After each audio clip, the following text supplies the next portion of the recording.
Hi, everybody. Hello. Hello. What up? That was Sonic's got interesting. some energy. Yeah, Sonic's got some energy. He's gonna bring the energy tonight. That's the thing. I'm tired. I Mhm. was swimming today. I got my YMCA, um, like stuff. I joined the Y, specifically Ooh. for swimming, but also because my gym is currently under renovation and I can't Oh, use you know it. what? That's a good alternative. Yeah. Well, here's the other thing. Like, I can do like classes and a bunch of other stuff over at the Y, but my gym is 24-hour. Mm. So, if I'm like up really late and I want to go out and get like 30-minute exercise on the bike, I can do that. So, I've just decided I'm going to keep my gym membership too.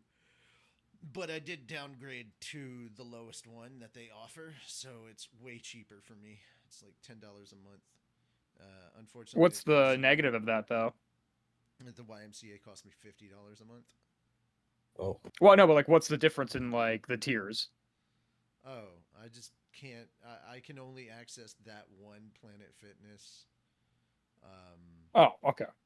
So like the one I don't. you would go to anyway. Yeah, the one I go to anyway. I can only use that. If I had the Black Hmm. membership, I could use any Planet Fitness. What's up, Seagoat?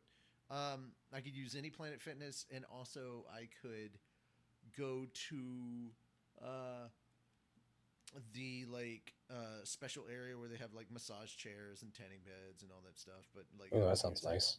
I don't use any of that stuff anyway. So it's like, why am Mm. why am I shelling out $30 a month when I could just shell out $10 a month, get the same workouts I'm already doing? Oh, and the other thing is, and here's the real reason I got the $30 a month version. I can bring another person with me anytime I want, but I never had anybody Oh, joining me, so I was like, okay, I'm just pissing money away. So, Mm-hmm. yeah, so for six, that's a lot to be. for $60 a month, I literally can go to the gym anytime I want, and I have full access to the YMCA, and they have an indoor pool that's open year round, Mm-hmm. and they have That like sounds water nice. aerobics and all sorts of other classes and stuff like that that they do there, and I'm like, cool.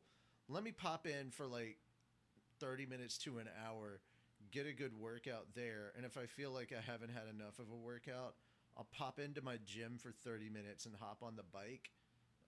Because I've now found a solution for riding the little stationary bikes that they have at the gym. I'll just hop on one of those for like half an hour because that's how long it takes me to do all the stuff I have to do to catch up on most of my dailies in my mobile games that I play. Honestly, that's actually not a bad idea. Maybe Yeah, I no, should no, try that's what that I in do. my That's gym. what I do. I just hop on the bike because I don't have to really do a lot except just pedal, right? And so I'll put it on I think like a the only one that I'd specific have issue activity. with is ZZZ because I'd have to like. Well, actually, no, I could probably.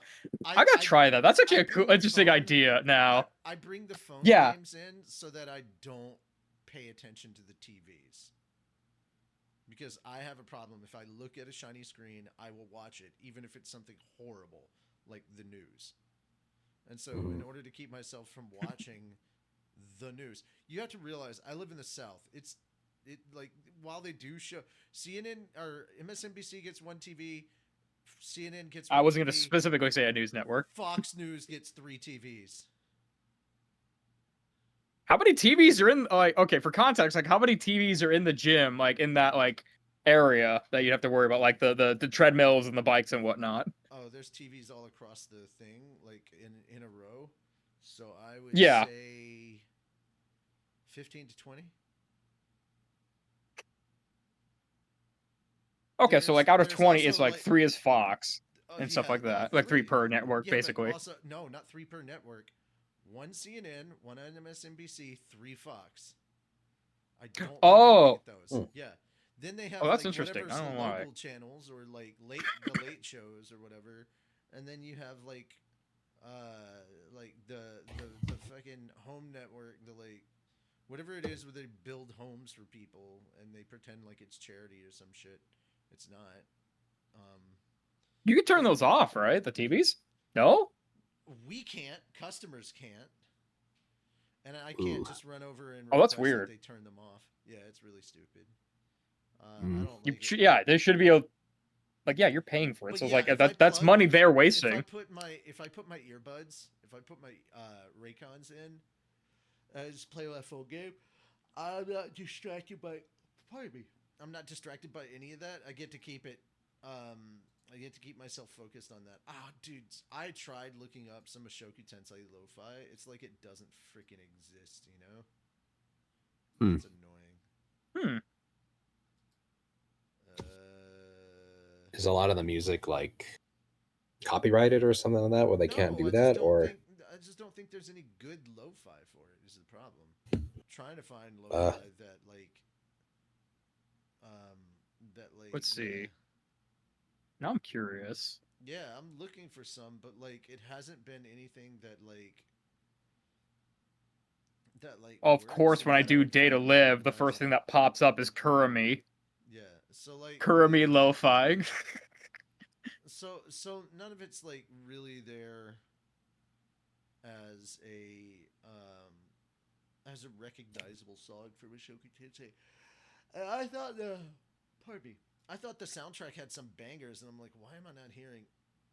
The only thing that I can think of is like I found a really good orchestral mix of the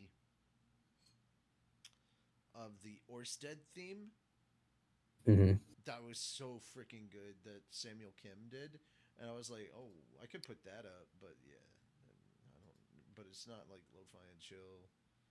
But it is what it is. Hmm. Anyway, we're gonna be picking up with volume 10 today. Uh, that would definitely be a lot easier if I pulled up Kindle. I've been like slow to get stuff done. Today's been like after working out. Today's been just kind of like a Yeah, tired kind of event. Yeah.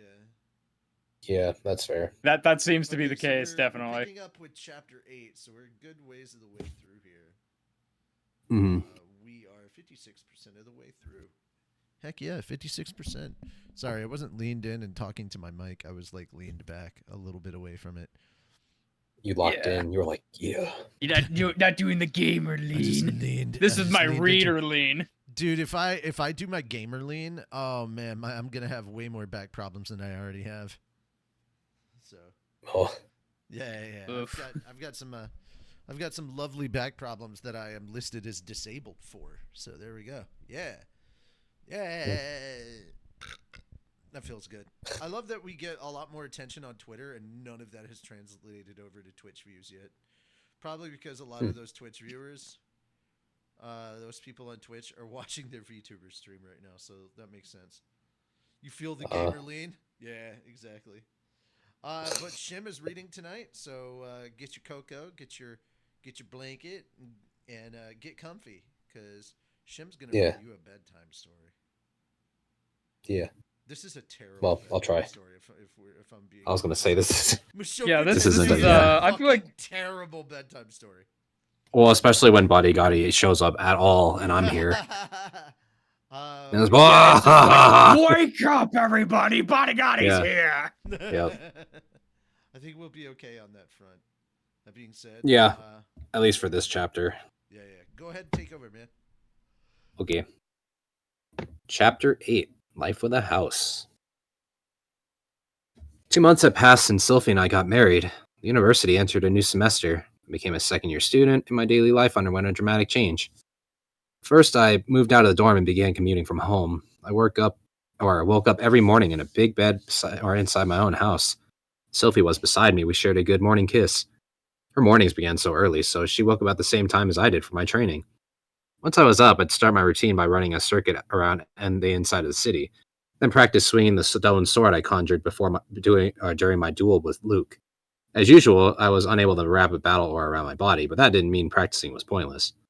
For some reason, Buddy Gotti often popped in during my practice, bellowing out the obnoxious laugh that was so loud it annoyed the entire neighborhood. Oh, he just showed up. I greeted him politely, nonetheless, and he sometimes acted as my sparring partner. Skill-wise, he didn't match up to the likes of Regerd or Ghislaine. In fact, he was weaker than Eris. Actually, no, it wasn't that he didn't measure up, just that I got the sense he wasn't using his full strength. Since he had an immortal body, maybe he just didn't feel like defense was necessary.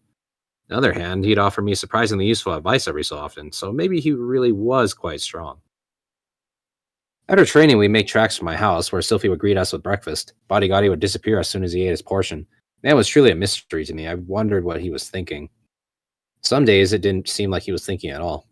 On days when Body Gotti wasn't there, Sylphie and I would lovingly feed each other. When breakfast was over, we would head to the university, which was about a 30-minute walk away.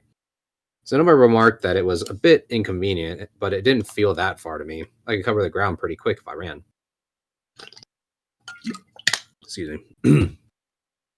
We'd arrived well before class started. Sophie and I would part ways just before the dormitories, and I'd kill some time here and there before going to check in on Zenobia and Cliff.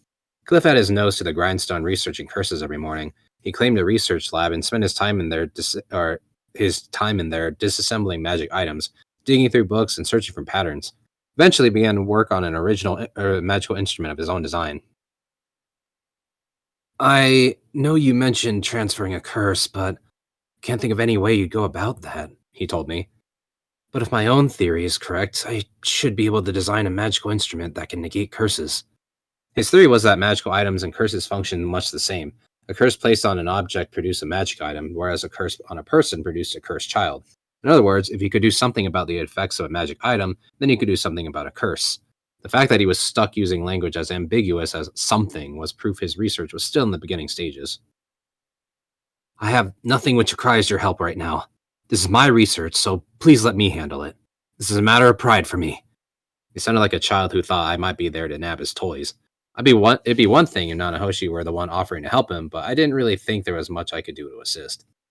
Afternoons brought with them a high likelihood that Alina, Lise, and Cliff would be all over each other, so I refrained from visiting him during that period. Zenobia often spent his entire day in his own research room. Generally, he'd be trying to decipher the writing we'd discover in the manor, or affectionately rubbing his cheek against that of the automated dolls. He made no progress so far, but that was to be expected. His passion was undeniable. I was certain he'd eventually crack the case. Master, please watch Julie. I'll take care of this. Apparently, he was terrified that I'd stick my nose in his research. He spoke as if I'd solved the puzzle at a single glance and bring his quest to an end. People were really overestimating my abilities. I didn't know anything outside my area of expertise. On a related note, Zenova was continuing to make gradual progress on the red worm figurine during his breaks from research. Julie sat nearby making a figurine herself. He'd given her own desk to work at, and she'd been practicing diligently. Grandmaster, thank you for your instruction. Now that I couldn't watch her at night, I was teaching her earth magic in the mornings instead. We were coming up on a year since we'd found her, and her growth was startling, but it was still too soon for us to put our mass production plans into practice. For now, all I could do was have her focus on practice through steady repetition. According to Sylphie, if a child continued practicing the same school of magic while they were young, it would increase their proficiency with it. Therefore, I had her focus on using only earth magic. If Sylphie's theory was correct, then Julie would soon be an expert on earth magic. We could move on to the next phase once she progressed some more. There was no need to rush. I still went to the cafeteria for lunch. For various reasons, I decided not to bring food from home. The seats in the corner of the first floor were for our exclusive use. Our being Zenobia, Julie, occasionally Bodygotti or Cliff and Alina Lise, as well as Linnea and Persenna. These days, Luke or Sylphie showed up almost daily. They didn't eat with us, but they would exchange a few words before taking their leave. According to them, it was to give the appearance that Ariel and I were friends. I didn't chat much with Luke, but I was getting more lovey-dovey with Master Fitz, who was beginning to look more feminine as her hair grew longer. Some people still thought she was a man, and regarded us with strange looks when they saw us being affectionate. Sophie still didn't like public displays of affection when she was in her Fitz persona. She got really upset when I touched her butt one time. She didn't get angry or glare at me, she just looked sad. She told me she wanted me to refrain from being a creep in front of other people. That was fair, I suppose. Sylphie wasn't the type to worry about public attention, but she probably didn't want people to think her husband was some kind of sex-crazed baboon who couldn't keep in his pants. I behaved myself, for her sake. After lunch, I'd always head to class, as usual. I was taking advanced tier healing and intermediate tier detoxification classes. I'd sit besides Persenna, and we'd focus entirely on memorizing information, casting healing spells on each other, and eating meat. On days when I didn't have a class, I would teach Linnea offensive magic. You haven't been teaching or touching us lately, Mew. You still stink of arousal, but I can't get over how weird it feels that you don't try to touch us. The two of them couldn't hide their surprise at my good behavior, but I had pledged my fidelity to Sylphie, and I wasn't going to touch other girls. Persenna would tease me with flirty giggles, but I just ignored her. Linnea would sometimes flash her underwear at me, but I tried to avert my eyes. Unfortunately, I couldn't beat my deeply ingrained instincts, so I knew she was wearing blue today. As the afternoon came to an end, I would pay Nanahoshi a visit. She was as crabby as ever. Now that my libido had returned, I could appreciate the petite Japanese build and features that made her stand out amidst the people in this world. My preferences must have changed since my last life, since I didn't find her gloomy aura that appealing.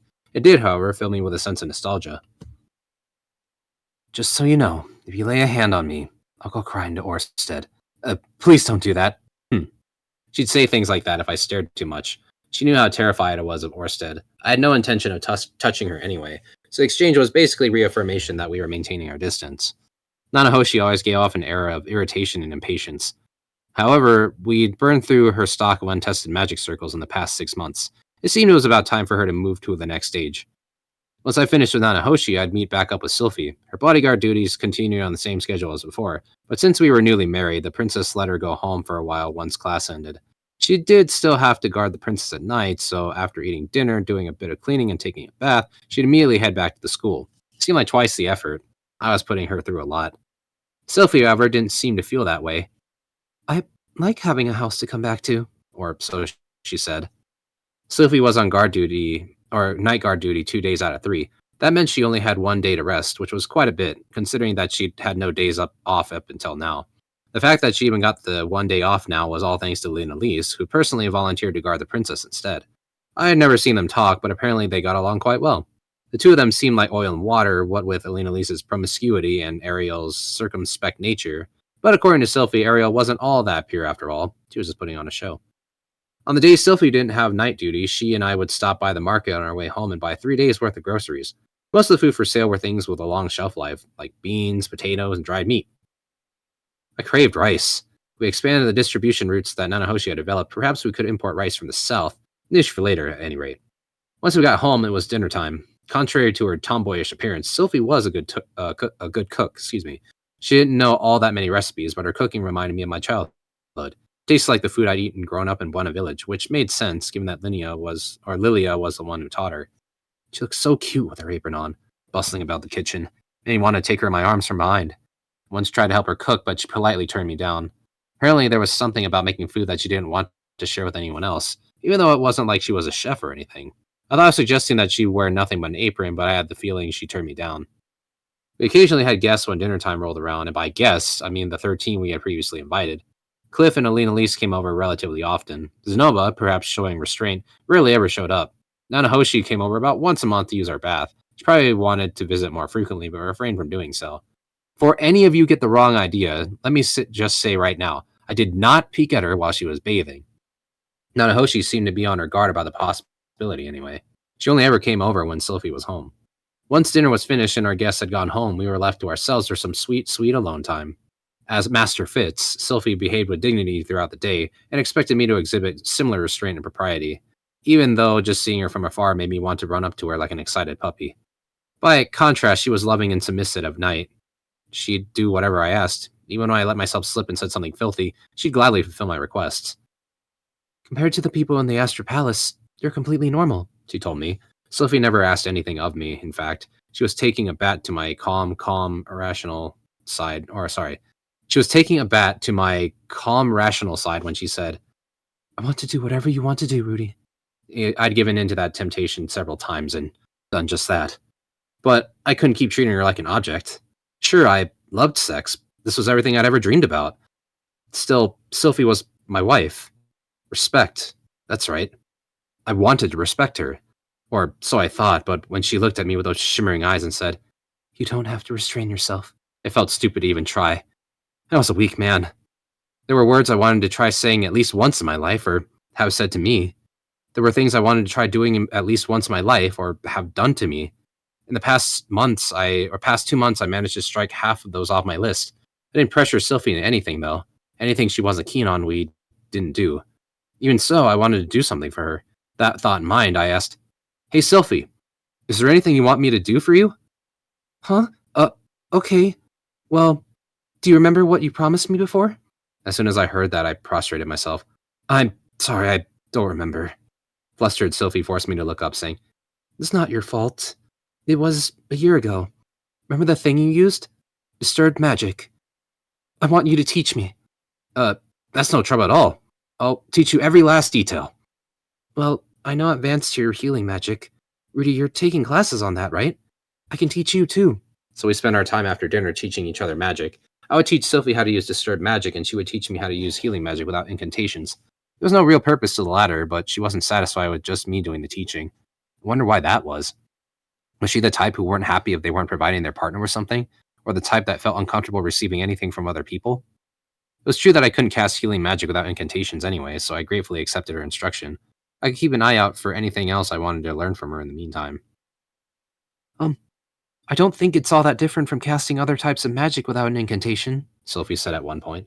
I used to think so too, and yet the fact remained that I couldn't use healing magic without an incantation, not even after listening to Sophie explain how it worked and trying to put her instruction into practice.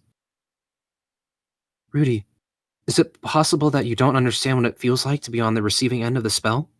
Healing magic entailed touching another person's body and pouring your own mana into them, using your mana to alter the flow of their mana and heal their wounds.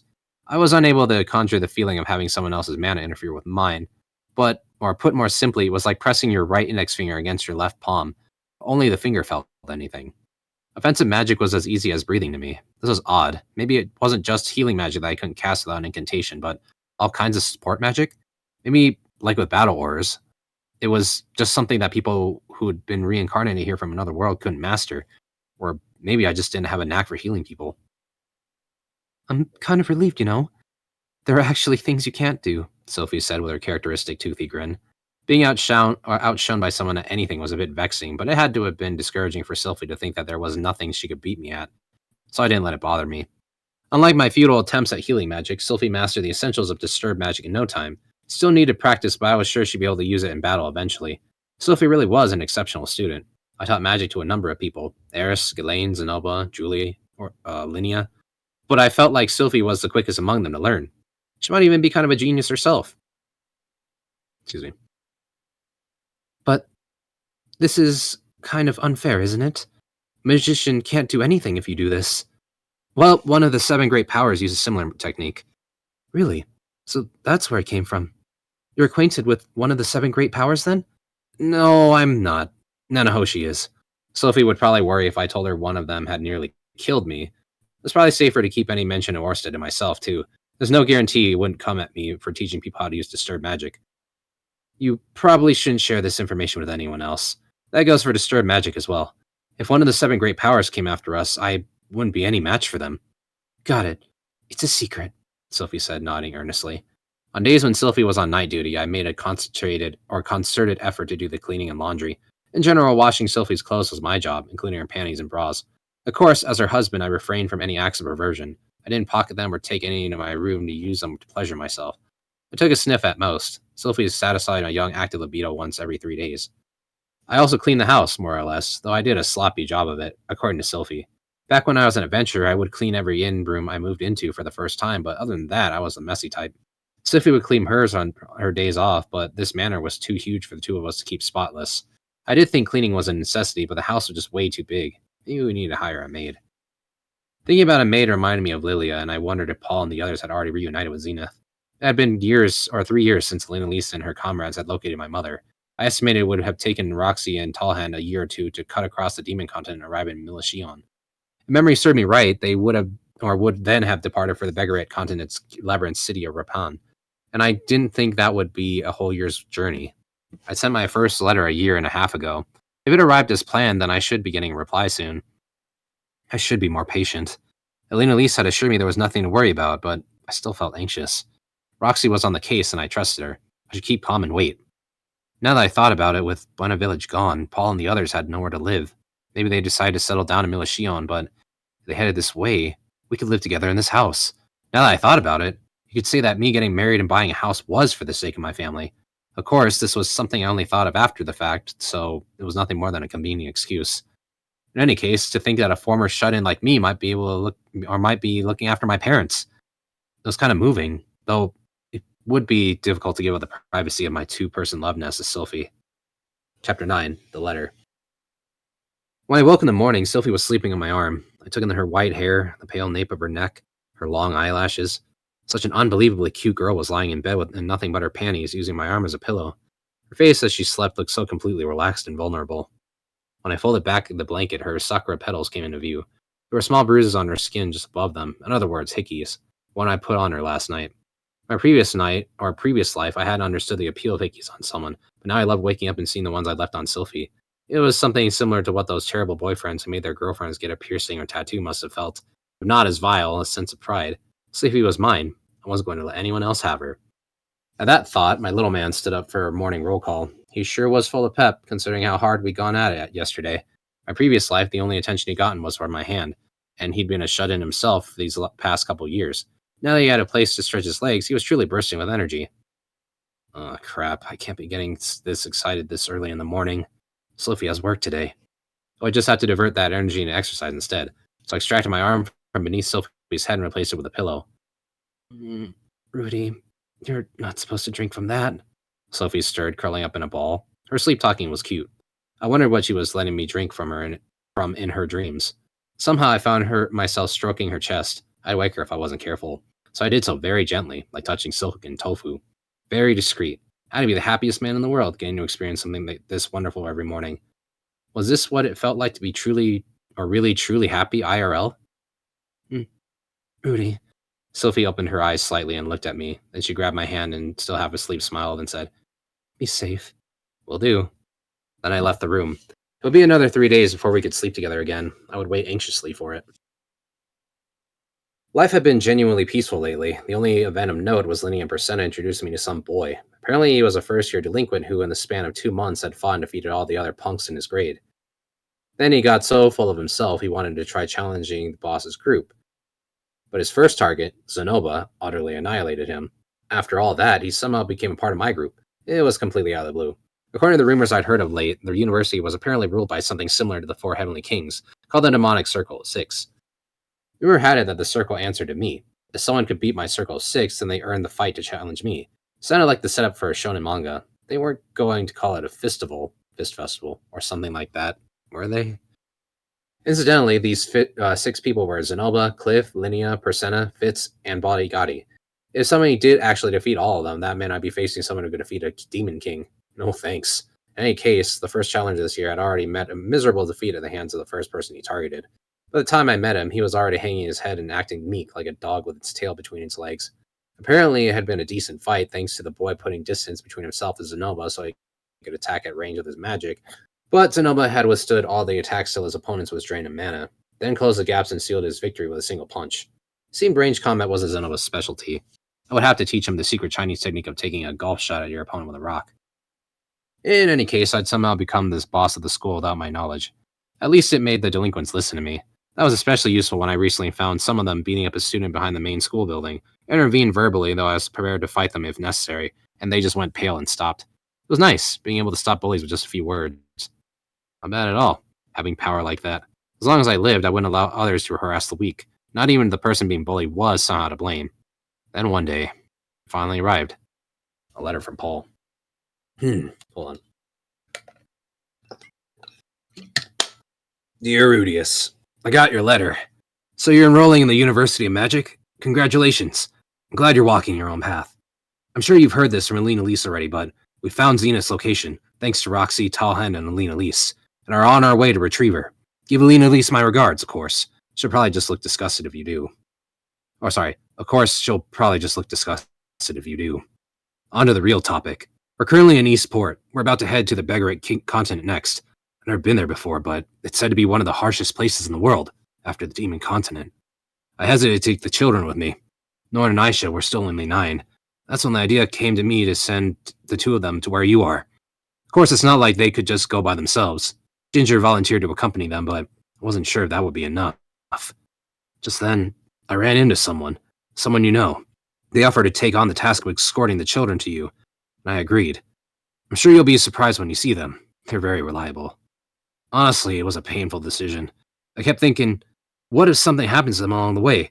What if something horrible happens and I'm not there? Much as I want them with me, I also want them to be safe. You as well. Once they get there, just find a place to live, no matter how small, and send them to school. I send them along enough money to cover their living and enrollment expenses. It's quite a large sum. Don't go using it to buy women, okay? I'm just teasing. Knowing you, you'll do a good job, I'm sure. But, yeah, I get this is something I should be doing myself.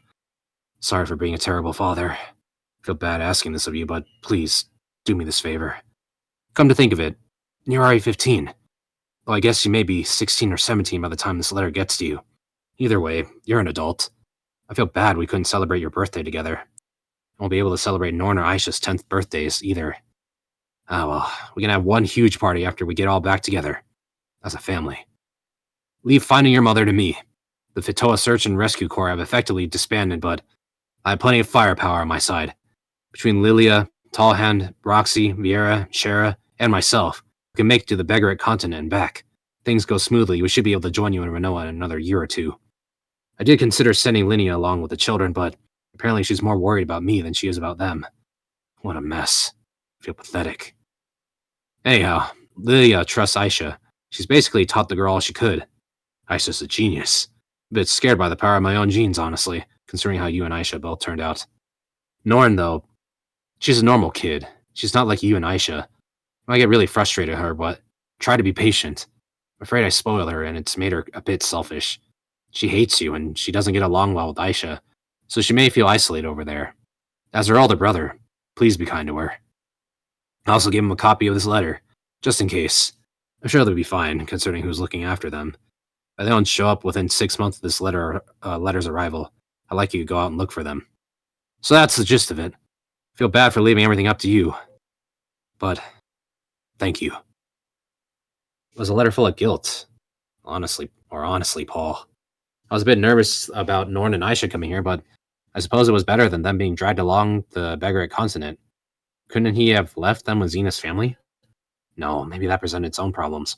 Norn aside, Aisha wasn't related to Zenith by blood. They'd probably be fine traveling here, compared to the Demon Continent. The Central Continent was relatively safe. Kidnapping was so rampant in this world that it might be a concern, but the folks who did that generally targeted the vulnerable. If Norn and Aisha had 2 capable bodyguards around, they probably wouldn't be an appealing target.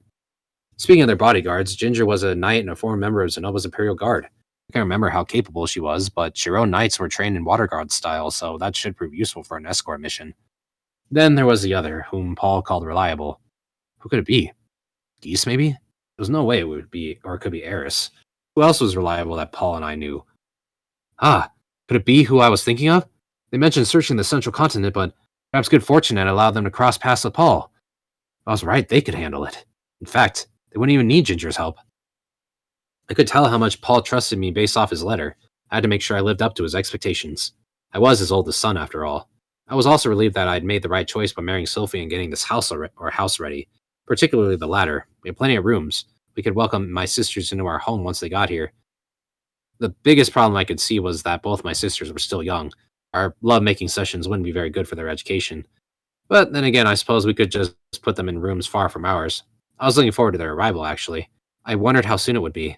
2 months from now, perhaps? Wait, there's something I had to do before that. This is exactly the kind of thing I need to consult Sophie about first. I went looking for her. Right about now, she would be in the kitchen preparing breakfast. When I ventured in, I found her chopping vegetables. There was a rhythmic thunk each time the blade came down on the cutting board. She was so short with tiny shoulders and a thin frame. Seeing her from this angle just heated me up. Sylphie! I threw my arms around her from behind. Then I slipped my hands in through the sleeves of her apron and groped at her soft breasts. Ouch! Oh no! When I looked, Sylphie had cut her finger.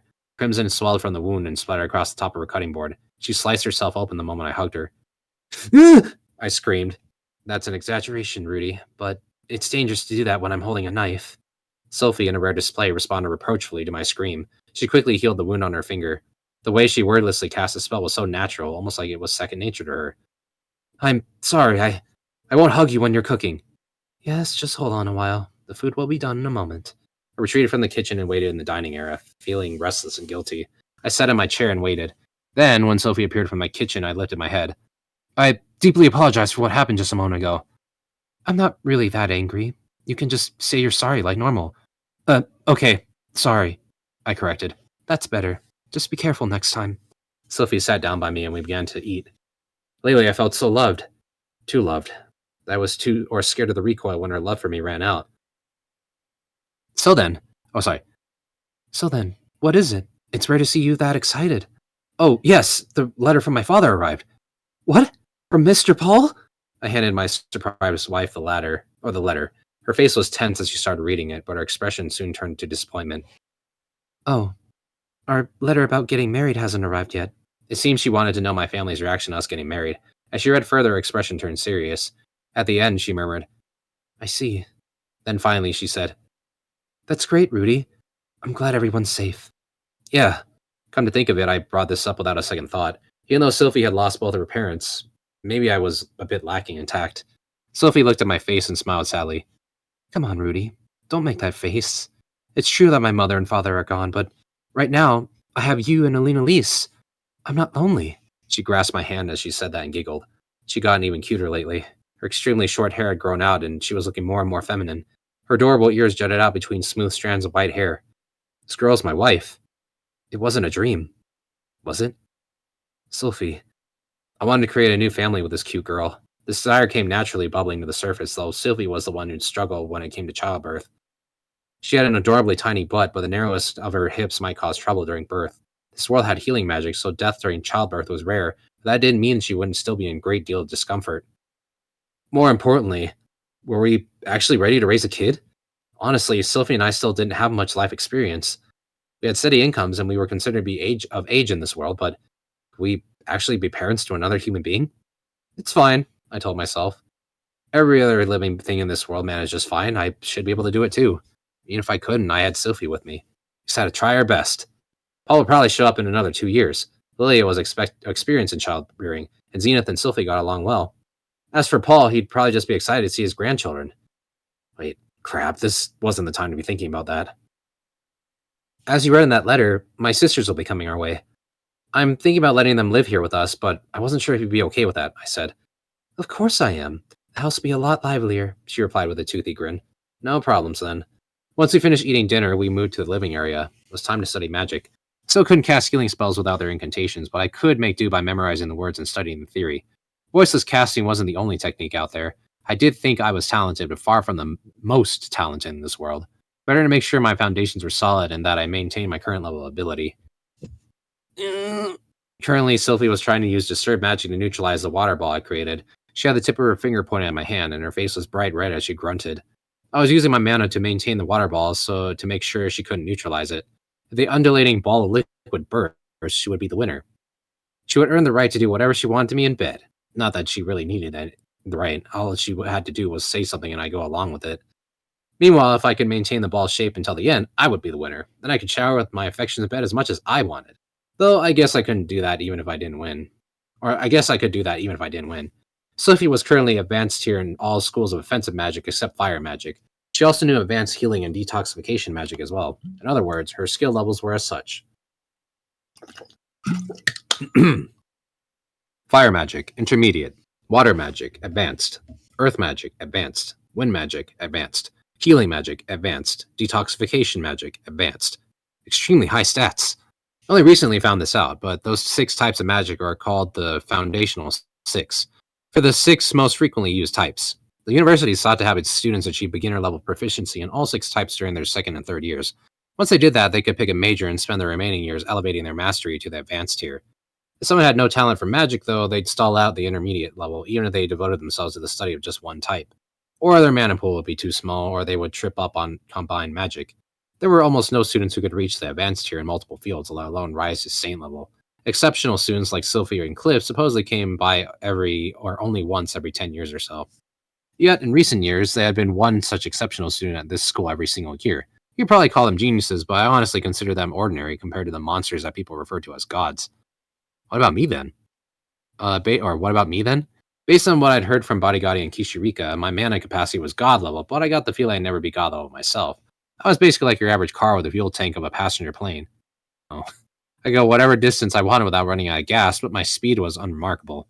If you added a jet engine to match that fuel tank, the car would fall apart. As a design concept, I was junk.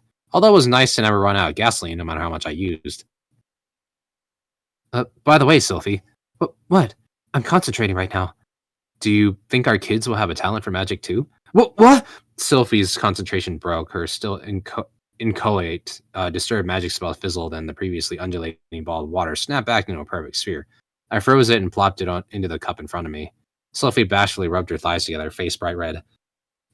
We won't know until they're born. And them being born is all dependent on, my hard work as your husband, right?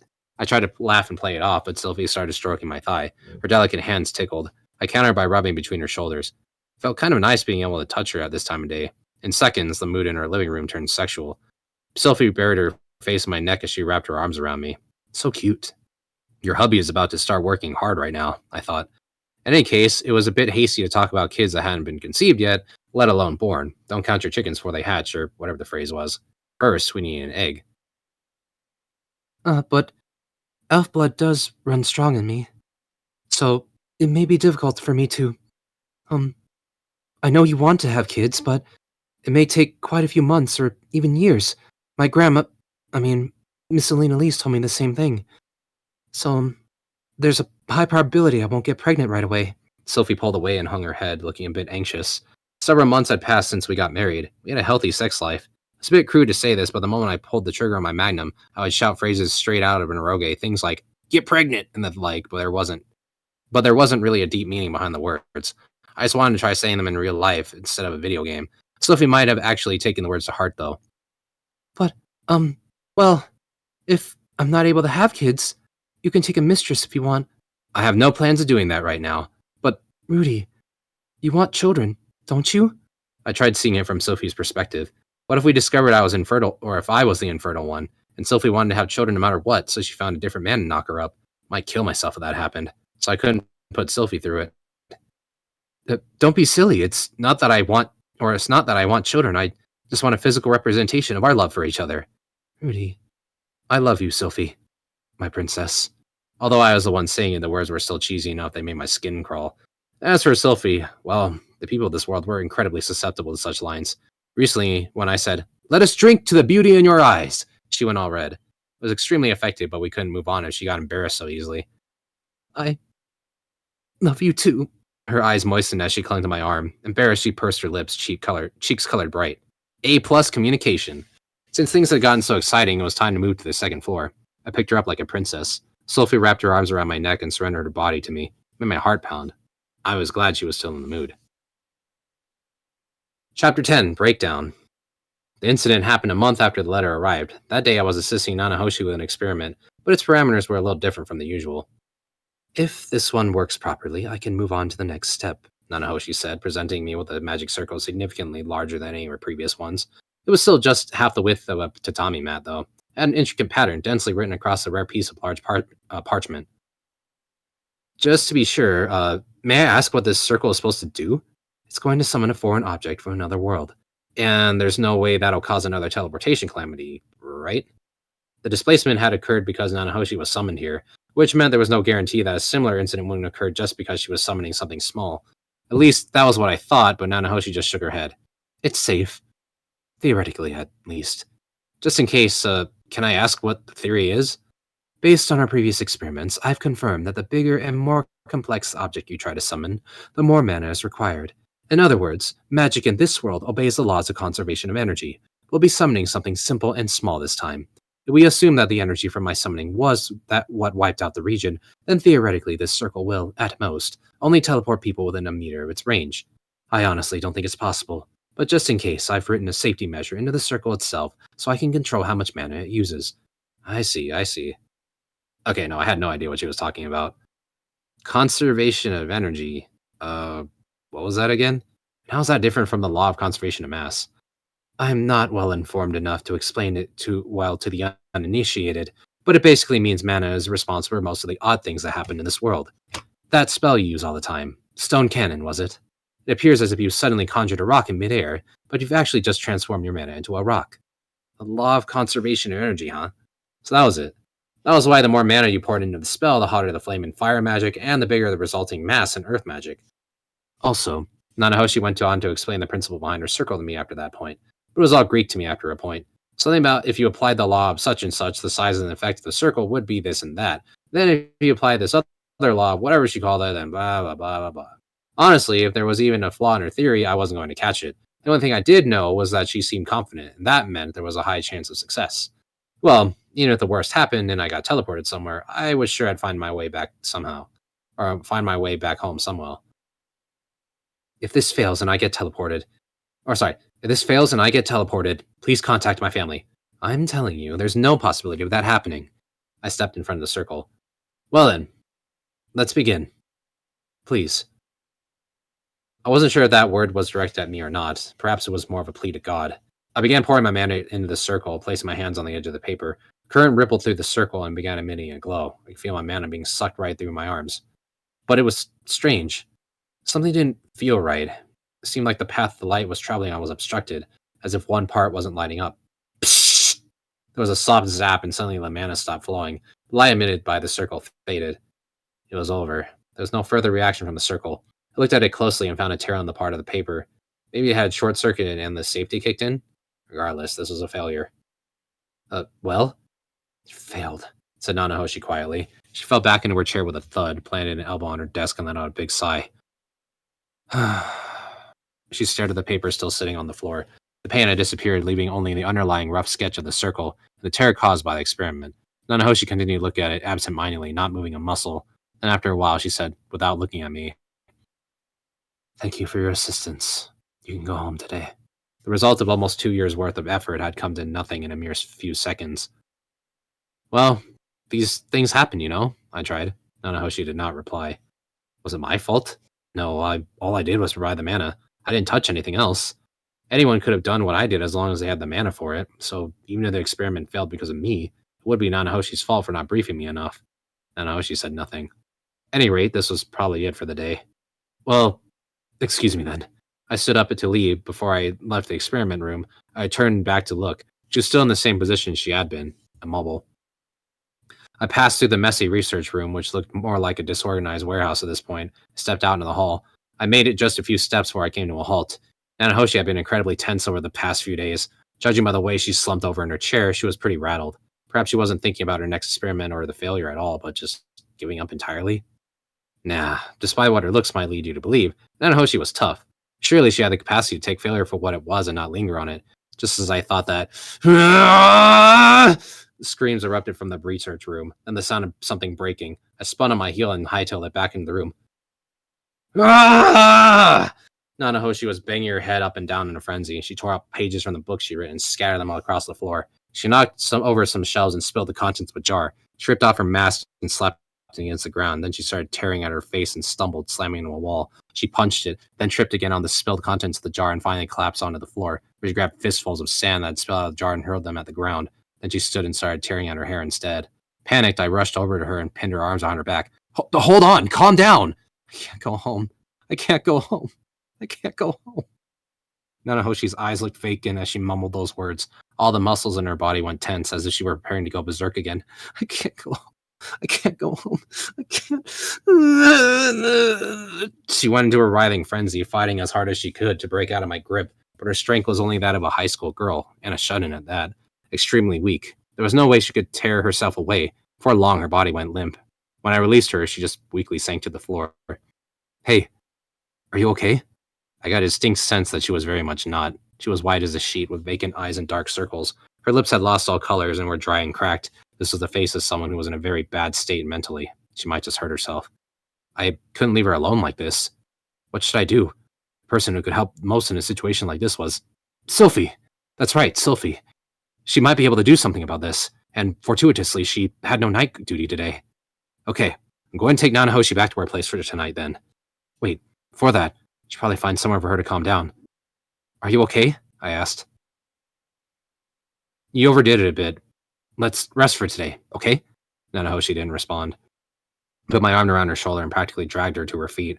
Then I hauled her out of the research room. Maybe we should lock it, I paused to consider. Nah, we'll worry about that later. It should be fine. For one day. Probably. I guided us towards the 5th year's classroom where Sylphie should be. Should I ask someone to get her for me, or should I go into the class and get her myself? People stared as we passed, Nanahoshi leaning on me for support. This is annoying. We were so conspicuous right now, and Nanahoshi didn't have her mask on. It's probably best to keep a low profile, but how? Master! Someone called out to me. I turned to find Zenoba behind me. Master! What's happened? Zenoba! Nanahoshi's in trouble. Help me. Is she sick? Something like that, I said. In that case, we should go to the medical office first. Okay, yeah. The medical office, then. I'll carry her, Zenoba volunteered. Be gentle. Of course. Come then, Master Silent. He lifted her up princess style, a solid, stable way of carrying a person. Nanahoshi didn't resist at all. She had a weary look on her face like a husk drained of all energy. Make way! Zenoba shouted and plunged into the crowd of people. They split like an ocean before him. I followed behind. In the infirmary, we let Nanahoshi rest on one of the beds. Her face was vacant. What a terrible expression. It almost looked as if the shadow of death were upon her. We informed the resident healer that it was nothing serious. Psychological problems couldn't be solved by healing magic, after all. Just as my gaze began to drift to my feet, Julie grabbed the hem of my shirt. Grandmaster, your face looks awful. I instinctively touched my face. Just what kind of expression do I have right now? Oh no. It seemed I was pretty shaken myself. I need to calm down a little. That's just because I'm no beauty. I patted her on the head. I couldn't believe I'd made such a young girl worry over me. Here, master. A cup was suddenly thrust at me from the side. Zenoba was the one holding it. Thanks. I took it gratefully and drained its contents. He'd apparently gotten the water from one of the medical office's pitchers. My tongue felt dry as paper. Apparently my mouth had gotten really parched at some point. Phew. I took a seat and breathed a sigh. Zenoba stood beside me and quietly asked, Master, what happened? I've never seen you so flustered before. Well, I explained what had happened in the experiment room, that the experiment had failed and Nanahoshi went to berserk. That she looked like she might kill herself, I left her alone, so I helped her. After hearing all that, Zenoba looked down at Nanahoshi with a complicated expression on his face. So she's not conducting this research because she wants to? Nope. It wasn't like she did it begrudgingly, but she wasn't exactly passionate about it either. It was just something she had to do so she could go home. It had been 6 years since the displacement incident, and what she thought would be an important step forward had failed. She looked back and realized that 6 years had already passed and she hadn't progressed at all. I sighed and slumped back in my chair. Zenoba said nothing more after that. The two of us just remained there with Nanahoshi, who was staring absently at the ceiling. After a while, Nanahoshi closed her eyes and fell asleep. Sophie arrived around at the same time. Ariel wasn't with her. People were saying that you and Zenoba carried a female student to the medical office, she said. What kind of rumors were they spreading now? Did the whole school think I'd knocked out a female student and carried her off to the medical office, where I was probably doing something awful to her? Man, it's cold, I thought. Why doesn't anyone trust me? Because I'm the boss? Well, it was not like I'd done much to earn their trust in the first place. Whatever. I told Sophie what had transpired. I can't believe something like that happened. Sophie wore a solemn expression as she peered over at Nanahoshi. It might be dangerous to leave her alone, so I was thinking of letting her rest at our house today. But wouldn't it be better to let her rest in here in the medical office? I think it'd be better for her to be with someone she knows when she wakes up. At any rate, I couldn't leave her alone. Nanahoshi was young, and this had clearly shaken her to her core. When people were pushed to their limits, they could do extreme things. Things like hurting themselves. I have no idea how long it would take for her to calm down, I said. I'd like to let her stay with us so I can keep an eye on her for now. Is it okay if I leave that part up to you? If it's just taking care of her meals, I can do that. Sorry. If it's just taking care of her meals, I can do that. We'd isolate her until she calmed down. It might be good to let her escape from reality a bit. A tactical retreat of sorts. This isn't cheating on you or anything. I know. Or is there something for you to feel guilty about? Nope. I had no reason to feel guilty whatsoever. Still, I was bringing a different woman to my house, one in a weak and defenseless position at that. Even so, Sophie didn't seem to be suspicious. So this is what trust was like, huh? I'll leave it to you, Rudy. Are you going to go straight home today? Yeah, I won't be able to go with you, so can you handle shopping on your own? Leave it to me. I nodded at Sophie's reassuring response. I'd expect nothing less from her. We left the school and hurried back to our house. Zenoba volunteered to transport Nanahoshi. This time he carried her piggyback, which seemed to suit him better, even if he was a prince. Sorry for the trouble, Zenoba. No. This is the only thing I can do to help. He easily carted the listless Nanahoshi around on his back. Julie toddled along behind us. All I had to do was give Zenoba a drill and a diving suit, and people would be calling him Mr. Bubbles. Just to test this out, I tried lifting Julie. Grandmaster, what are you doing? Nothing. Zenoba just glanced over. I kept Julie in my arms as I walked. Her body was surprisingly plump. Just a year ago, she'd been all skin and bones, but it seemed she'd been eating properly. Her muscles were a bit lacking, but she didn't really need to be a beefcake at the age of 7. Is Zenoba treating you well, Julie? I asked. Yeah. Master feeds to me lots of food. Glad to hear. The correct way to say it is, yes, Master feeds me lots of food. Master feeds me lots of food. Yeah, that's it. Come to think of it, I wondered if Nanahoshi had been eating properly. She felt pretty light when I carried her. Food could lift your spirits in a rough time. Even little things like eating your favorite foods or sharing a meal with someone could bring joy. I doubted Nanahoshi would be doing much of that. Phew, I sighed. Just what kind of life had Nanahoshi been living? Locked up all by herself, hardly eating, scarcely talking to anyone, just continuously drawing these magic circles. It's not your fault, Master. Try not to let it affect you so deeply. Yeah, I know. Apparently, Zenova had taken my side to mean something different. He had a serious expression plastered on his face as he looked at me. It seemed he was more worried about me than he was about Nanahoshi. Well, he'd barely even talked to her, so I could blame him for that. We fell silent after a while, or for a while after that. In the quiet, I could hear Julie's heartbeat. As a child, her body temperature was higher than mine. She was warm, and hearing her heartbeat was also strangely soothing. I should buy her something next time I went out. When we reached the house, I had Zenova deposit Nanahoshi in one of the 2 rooms I'd spruced up for my little sisters. She just slumped limply upon the bed. Her eyes were open. She must have woken up at some point. They were completely empty, as if she were staring off in the distance to something I couldn't see, almost like a corpse. Would she be coming back from this? Based on my own observations, she was in a precarious state, but not beyond saving. I'd had similar depressive spells myself before, but they'd pass eventually. For the moment, I patted her down and removed anything I thought could be used as a dangerous weapon. She had a small Swiss Army style knife on her person. I didn't think she could kill herself with something like that, but I took it anyway just to be safe. There was nothing dangerous in her room except for the window, since we were on the second floor. Maybe I should use magic to secure it. It wouldn't help if she broke the glass, but I wanted to believe she didn't have the willpower to go that far. Since she wasn't moving, I went back down to the first floor. Is she going to be all right? Zenobia asked worriedly. He didn't seem like the kind of person who experienced any kind of depression. He had his moments of weakness, sure, but he was generally an optimist. Who can say? At any rate, you're a big help, Zenobia. No, you're the one always taking care of me, after all. This was the least I could do. That was Zenobia for you. That was Zenobia before you. I could always count on him. What about you, Master? Are you going to be all right? Me? Why? It looks like Mr. Silent's breakdown has a severe impact on you. Severe impact? Really? Actually, he was probably right.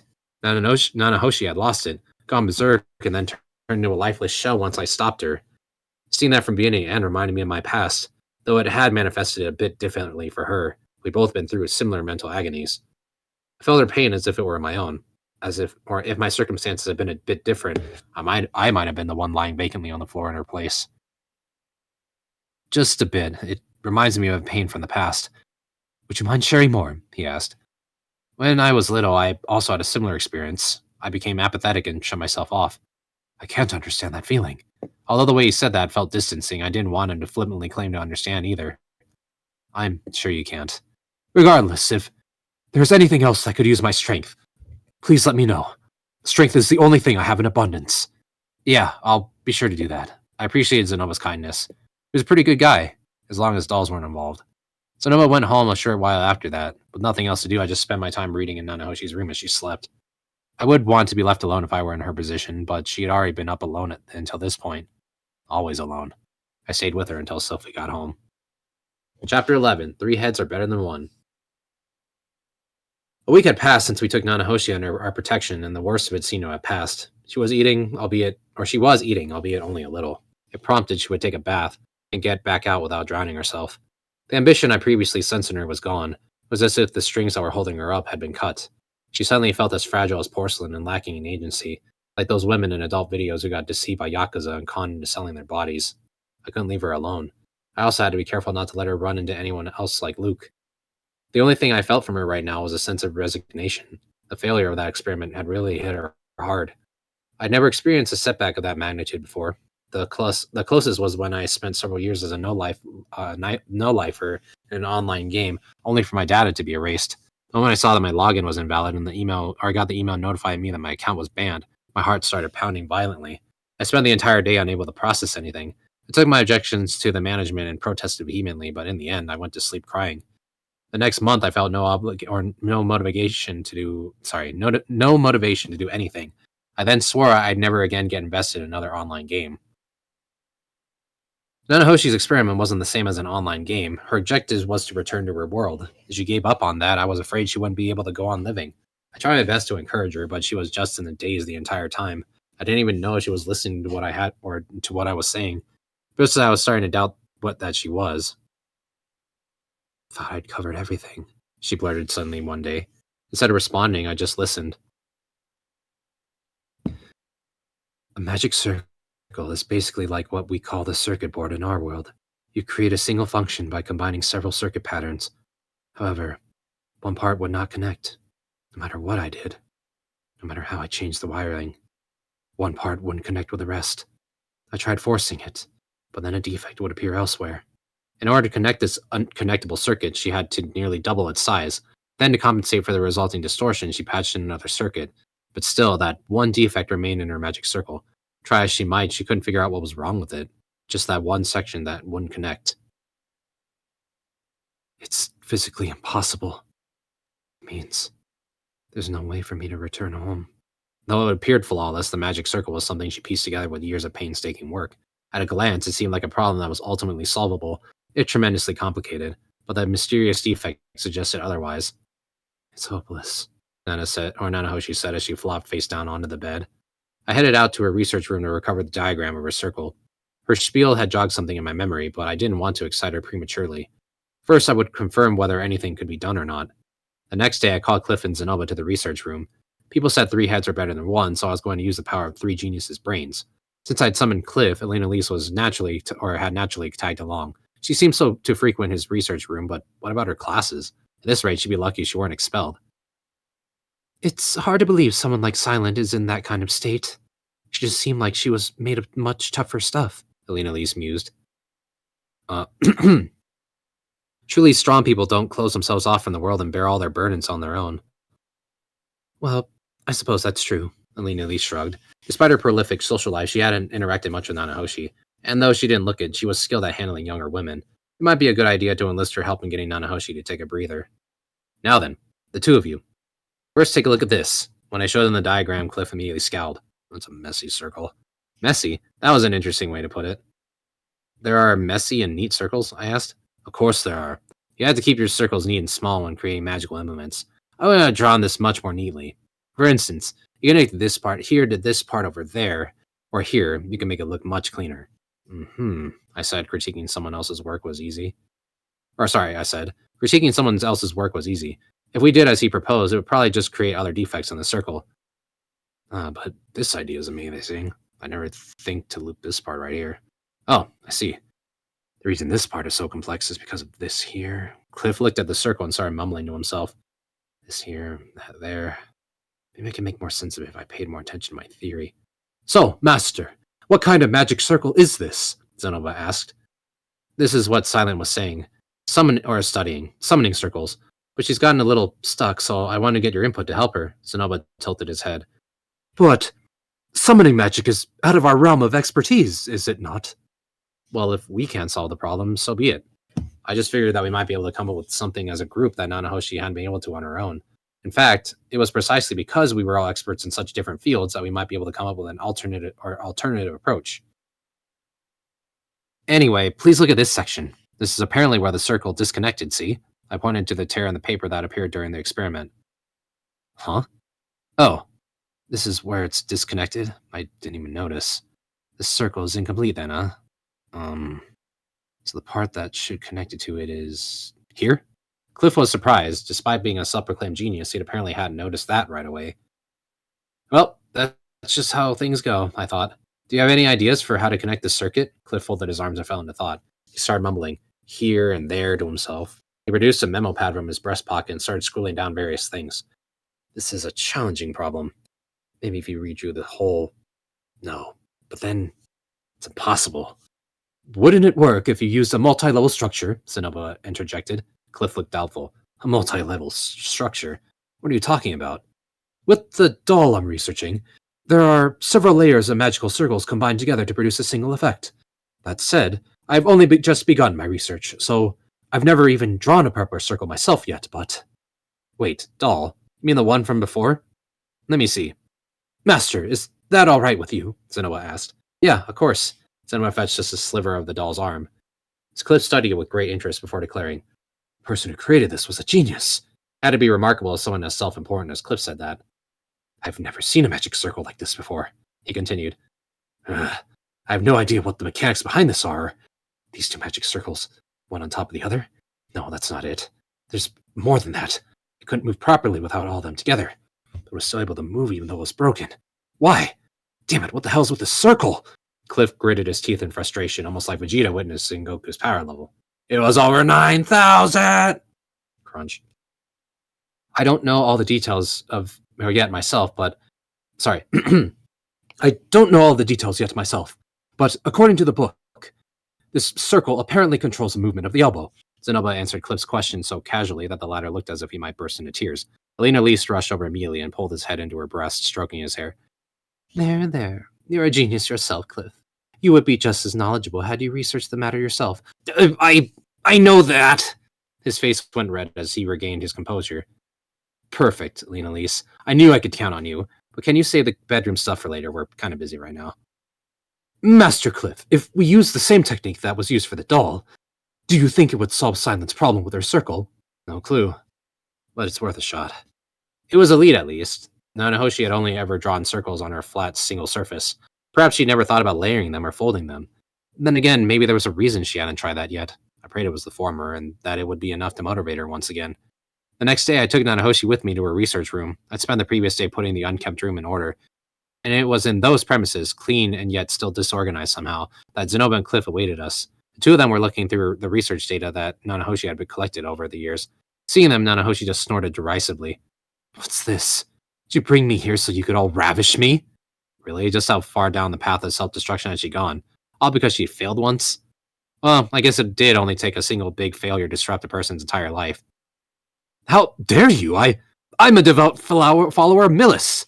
Cliff was indignant. The Millis faith's tenets regarding chastity were similar to those of Christianity's. Monogamy, no adultery, etc., etc. Very austere. If you say so. Nanahoshi just drifted unstably and took a seat. Then she slumped back in her chair. Master Cliff, Zenoba, let's just talk about what we came up with yesterday. Nanahoshi listened with disinterest as I showed her a version of a circle that Cliff had corrected with a red pen. Then Zenoba's proposal of multi-level structures based on his research. And finally, the idea I'd come up with. 3-dimensional circles. She listened to it all without a hint of emotion on her face, sitting perfectly still as if she were frozen. Then our gazes met. It wasn't that she was disinterested. She was expressionless. Concentrating. Nanahoshi suddenly spoke. It might work, she mumbled. Then she leapt out of her seat. So that's it. That's what it is. There was no reason for me to get so caught up in drawing on a flat surface. That makes sense, of course. Putting it on paper will provide depth. If I layer those papers, I can make as big of a magic circle as I want. Why couldn't I think of such a simple thing so much sooner? Nanahoshi anxiously paced around the room 3 to 4 times. She took pen and paper from her desk and began to draw. She would write something that looked like a formula, quickly erase it, and start again. No, this isn't it. Hey, isn't this what you mean? There went Cliff, blissfully unaware, inserting his head into the cage of the bear that was Nanahoshi. He produced a red pen out of nowhere and annotated her memo. That's our Cliff, I thought sarcastically. The air in the room changed for the better, and he, of course, still can't read it. Oh, so that's it. You're pretty clever, she commended. Of course I am. I'm a genius. Then, how about this? What should I do here? I've been unsure about this part for a while. Hold on a sec. Cliff and Nanahoshi were working well together. They stood shoulder to shoulder, jotting down things on a sheet of paper. I glanced at their work, but it looked just like children's scribbles to me. Zenoba, do you get what they're doing? They're far beyond my understanding. The two of us had been left out in the cold. Still, Cliff sure was amazing. It hadn't been that long since he first began researching magic circles himself. Well, whatever. Nanahoshi seemed to be in good spirits. Even if she didn't succeed this time, at least she had a foothold once more and a reason to hope. Sorry, Zenoba, but I'm going to have to ask you to stay and watch these two. Where are you going, Master? I'm going to get Elena Lise. She wouldn't like her man getting so cozy with another woman when she isn't around. I could hear the excitement in Nanahoshi's voice as I left the research room. It was the first time I'd ever heard such emotion from her. A week later, Nanahoshi had completed her magic circle. She consulted with Zenoba and Cliff to fix the problems in the previous version, and with their input, recreated the underlying mechanism. In a magnificent display of intense concentration, she finished the circle in a matter of days. She glued together 5 layers of paper, creating a magic circle that looked as if it were made of cardboard. Now then, let's begin. As Cliff and Zenoba looked on, I began pouring my mana into the circle. The circle began to emit a vibrant light that illuminated the room like it was noon. As the mana flowed from me, something gradually began to take shape in its middle. Once the light dissipated, we could see the object from another world that we'd successfully summoned. It was a plastic bottle. Well, no label or cap. A simple plastic bottle. Ooh, most impressive. The heck is this? Glass? No, it's softer than glass. Zenoba and Cliff couldn't hide their excitement at seeing a 500-milliliter plastic bottle for the first time. Elena Lise and Julie also peered at it with intense interest. Nanahoshi looked at what she'd summoned, clenched her hand into a fist, and let out barely audible. Yes, I did it. A plastic bottle. It was both insignificant and significant at the same time. That brief moment, our previous world became undeniably connected to this one. We brought over an inanimate object and an incomplete one to boot. But still, we brought something to this world that had not previously existed in it. You succeeded, I said to Nanahoshi. She nodded firmly, looking truly pleased with herself. Yes, I did. Now I can finally move on to the next step. As I probe deeper into the layered magic circles, I should be able to summon just about anything. If I can organize the magic circle better, then by just changing out 2 or 3 of these layers, I can most likely... Nanahoshi suddenly snapped back to reality. She averted her eyes, looking a bit awkward. Sorry for causing you so much trouble. It's give and take, right? Next time I'm in a bind, lend me a hand, okay? I'd already planned on that. Suddenly I noticed Alina Elise staring. You two sure are close, huh? You're always quick to assume a love affair, Miss Alina Elise, I replied. Well, you are a man and woman, but it's not very appropriate. Her eyes looked like those of a reproachful mother-in-law. I had no intention of cheating. Plus, Sophie knew what we were up to. Nanahoshi voluntarily put some distance between us. That's right. You are newly married. Wouldn't it be good if your wife misunderstood? Alina Elise laughed cheerfully, wrapping her arms around Nanahoshi's shoulders. There's no need for you to worry over that. Ah, I know. Let's go to the pub today. It'll be your treat, of course. Nanahoshi smiled wryly at Alina Elise's proposal. Guess I have no choice. But that makes me even with all of you, then. Sounds wonderful. Wouldn't you agree, Cliff? Cliff, who had been crumpling the plastic bottle in his hand, looked back at us. Oh, yeah, sure. That makes us even. But you're pretty exceptional yourself, so wouldn't mind you helping me out with my own research next time. Alina Elise giggled. And so our group headed to the pub that afternoon. For some reason, Linny and Percenta joined us as we were making our way through the school building, saying things like, we don't want to be left out, and take us along too, Mew. How in the world had they managed to sniff us out? As our little congregation had filed outside, Ariel stopped to ask what we were doing. When I explained the situation, she said, then I should have someone chaperone you, and sent Sophie along. Clearly, chaperone was an excuse and Ariel was just being considerate. By the time we made it out the school gate, Bodyguardi had joined us at some point and was hanging out in the very rear of our group. No, seriously, just went and he snuck in here. On our way, we stopped by the Magician's Guild, where Nanahoshi went to withdraw some money. She was apparently using it as a bank and had an impressive amount stashed in there. The pub we selected was one of Bodyguardi's favorites. Despite the early afternoon hour, there were other patrons present. Nanahoshi didn't pay that any mind, however. She went to the counter and slammed down her bag full of gold. Reserve the whole place for us, she said. Huh? Are you serious? Seeing the barkeep looking flustered, Bodyguardi cut in. Hold on there. He took out a bag of gold from his own pocket and slammed it down. Now there was twice the amount. It's a day of celebration. Let all those who come this day enjoy their alcohol, free of charge, he declared. This man sure had a dignified presence about him, just as one would expect of a king. He's my idol. I want to be him, I thought inwardly, mimicking the lines of a certain pair that idolized an infamous, immortal blonde vampire from a popular manga series. Acting as if it were the most natural thing in the world, Bodyguardi planted himself at the biggest table in the pub. Then he demanded, bring all the food you have on your menu. Once in my life, I wanted to try using that line myself. Since I wasn't the one paying, I was fine with him ordering whatever he wanted, but were the 12 of us really going to be able to eat all that food? Oh well, I was sure it'd be fine. When the first of the food was delivered, the Demon King stood and said, now then, what are we celebrating today? The success of Silent's research. Alina Elise helpfully cut in. All right. Well then, Silent, stand up. You must give your commencement speech. Coaxed to her feet, Nanahoshi rose. She looked reluctant. Thanks for today. Okay, now cheers. Cheers. And thus the celebration began. Not unlike that of the wedding celebration we had not so long ago. I hope people who were sleeping are now awake. Bodyguardi has finally arrived.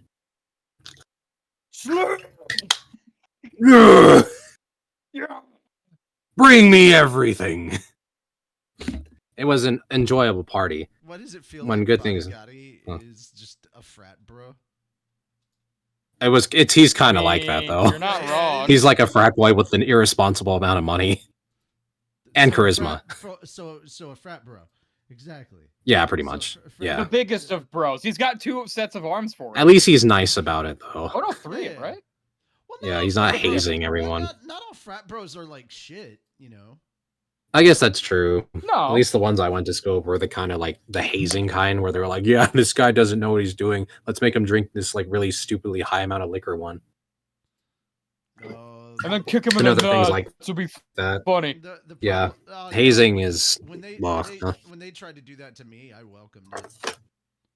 I was like, oh, You'd probably just chug it and be like, "Oh yeah, Oh no, I didn't oh chug it. yeah, They just thought they alcohol." had no, sort of, but no. It was Were they more trying to like haze you too? no, they weren't hazing. It was just like one of those things. It was like, oh yeah, blah blah blah blah blah. Like because they were like, oh, do you want to join our frat? I was like, technically, I already am in a frat. They're like, really? What is it? U.S. military? And they're like, oh, best fraternity of brothers ever. And they were like, "Oh, you better than us," blah blah blah blah blah. And then it got to yeah, it got to that point of, bet you can't drink as good as we drink. And I was like, "Oh, bitch, you don't know what you started." And then they set 8 shots of just straight Everclear in front of me, and I downed them all in like I don't know, Holy 30 shit. seconds. 30 seconds. That And then I sounds sat down on the couch. like ass, honestly. Yeah, I sat down on the couch and started playing video games with him, and actually my hand-eye coordination gets better when I drink because I'm not shaking all the fucking time from ADHD, you know. Oh, does it like help you kind of relax? Yeah, yeah. It's It does. like, It helps. you It fool. lowers. You fall into my trap. I like okay, so I am constantly moving, right? Which is why Yeah. I'm really annoyed at what my metabolism is not doing right now, because I'm constantly Mm. moving. Like I cannot hold still. Like people will watch me eat like something with a spoon, and they'll be like, how does the food make it to your mouth? And I'm like, I lift my hand, the spoon goes Sheer to the force of plate. will. Like I don't understand the question, because like I'm so used to it, I don't think about it. And they're just like, Yeah. holy shit, how does that shaking ass hand not drop any food? And all I can think is practice. Well, I mean, technically, your body is shaking. You're just shaking in one direction. No, Well, I'm pretty I mean, I don't know sure. what it looks like, but at the same time, No, I'm gonna have to disagree. I don't think I shake in boy band. yeah. Yeah, you shake in one direction. I'm like, nah, no, You no, suck. I don't Yeah. shake in boy Oh. band. You're the one that started it, saying I shake in one direction. I'm not. Oh. I'm not. Shake it, shake, shake, shake it, shake, shake.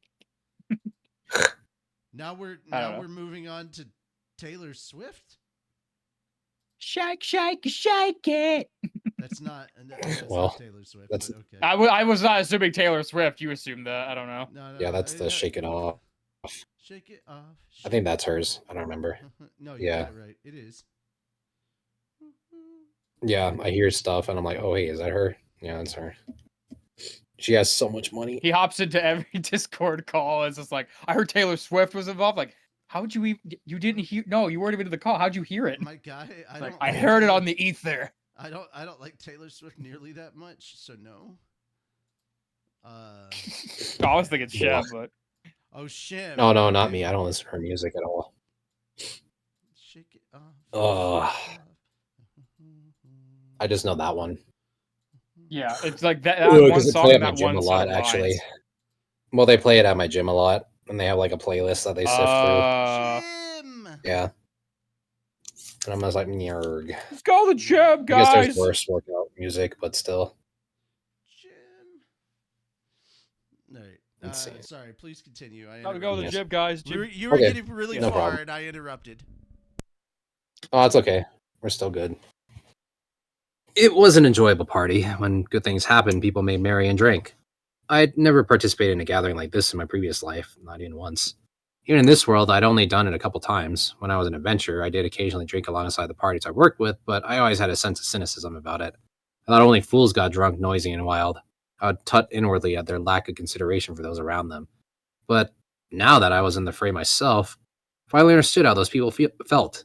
Sometimes, I thought, you just need to let loose and have fun. My belief in that felt especially justified as I looked at Nanahoshi, who was stroking Linea's ears as she sang anime theme songs in Japanese. If you didn't occasionally cut loose and forget your troubles, you wouldn't be able to go on. Life was full of pain, after all. You didn't try to find the good where you could, you'd crumble. Alina Lise and Bodigatti probably knew that better than any of us, given how long they lived. Sylphie and I were going to drink to our heart's content today, Never drank at home. It just wasn't something either of us were used to. And although it had nothing to do with why we didn't drink at home, I finally understood just how bad a drunk Sophie really was. No, it wasn't that she was bad. She wasn't bad at all. She was just the clingy type of drunk. Hey, Rudy, pat my head. Okay. Good girl. You can eat my ears too, you know. Don't mind if I do. That tickles. When drunk, she turned into an unbelievably adorable creature. It was phenomenal. I was going to have to approach her about drinking more often. But her behavior made me worry about her drinking by herself. Maybe I should tell her not to drink outside our house, and then I wondered if that would be too controlling of me. No, that doesn't matter, I decided. She was mine. What was wrong with doing whatever I wanted to something that belonged to me? Rudy, hug me? Yeah, I'm going to hug your hips tight. I'm so happy. The way she laughed sounded so naughty somehow. Just thinking about going home with her, making love with her, made me feel like I understood why the world was so full of love songs. Is that a reference? Rudy, you know what? I'm Lately, not gonna write you a love song. What? Because you asked I was for gonna it? say, because Because you you asked need for it. one? Because you need one. I need it, Richie, please. No. Pretty Please. please. With sugar on top. Hork, Batting my Hork. eyes. hork. Please? No, pretty please. What? You're gonna deny this beautiful Shem's face. Not Shem's Why are you boy, using but my yes. face for You're gonna, this? you're gonna look Yes. I was just Shem. quoting Chowder. Don't get me You're involved. you're gonna look Shem and his big sweet face. I Look into his appreciate it, but- eyes and tell him no love song for you. Oh, Shim. it's okay. Shem. Yeah. No love song. Yes. For you. Oh, okay. Aw, There you go. sorry, I tried. Mission accomplished. Problem solved. The problem solved. You Didn't see it, but I was you know dusting what? my You know, hand. no love song for you, and you're gonna like it.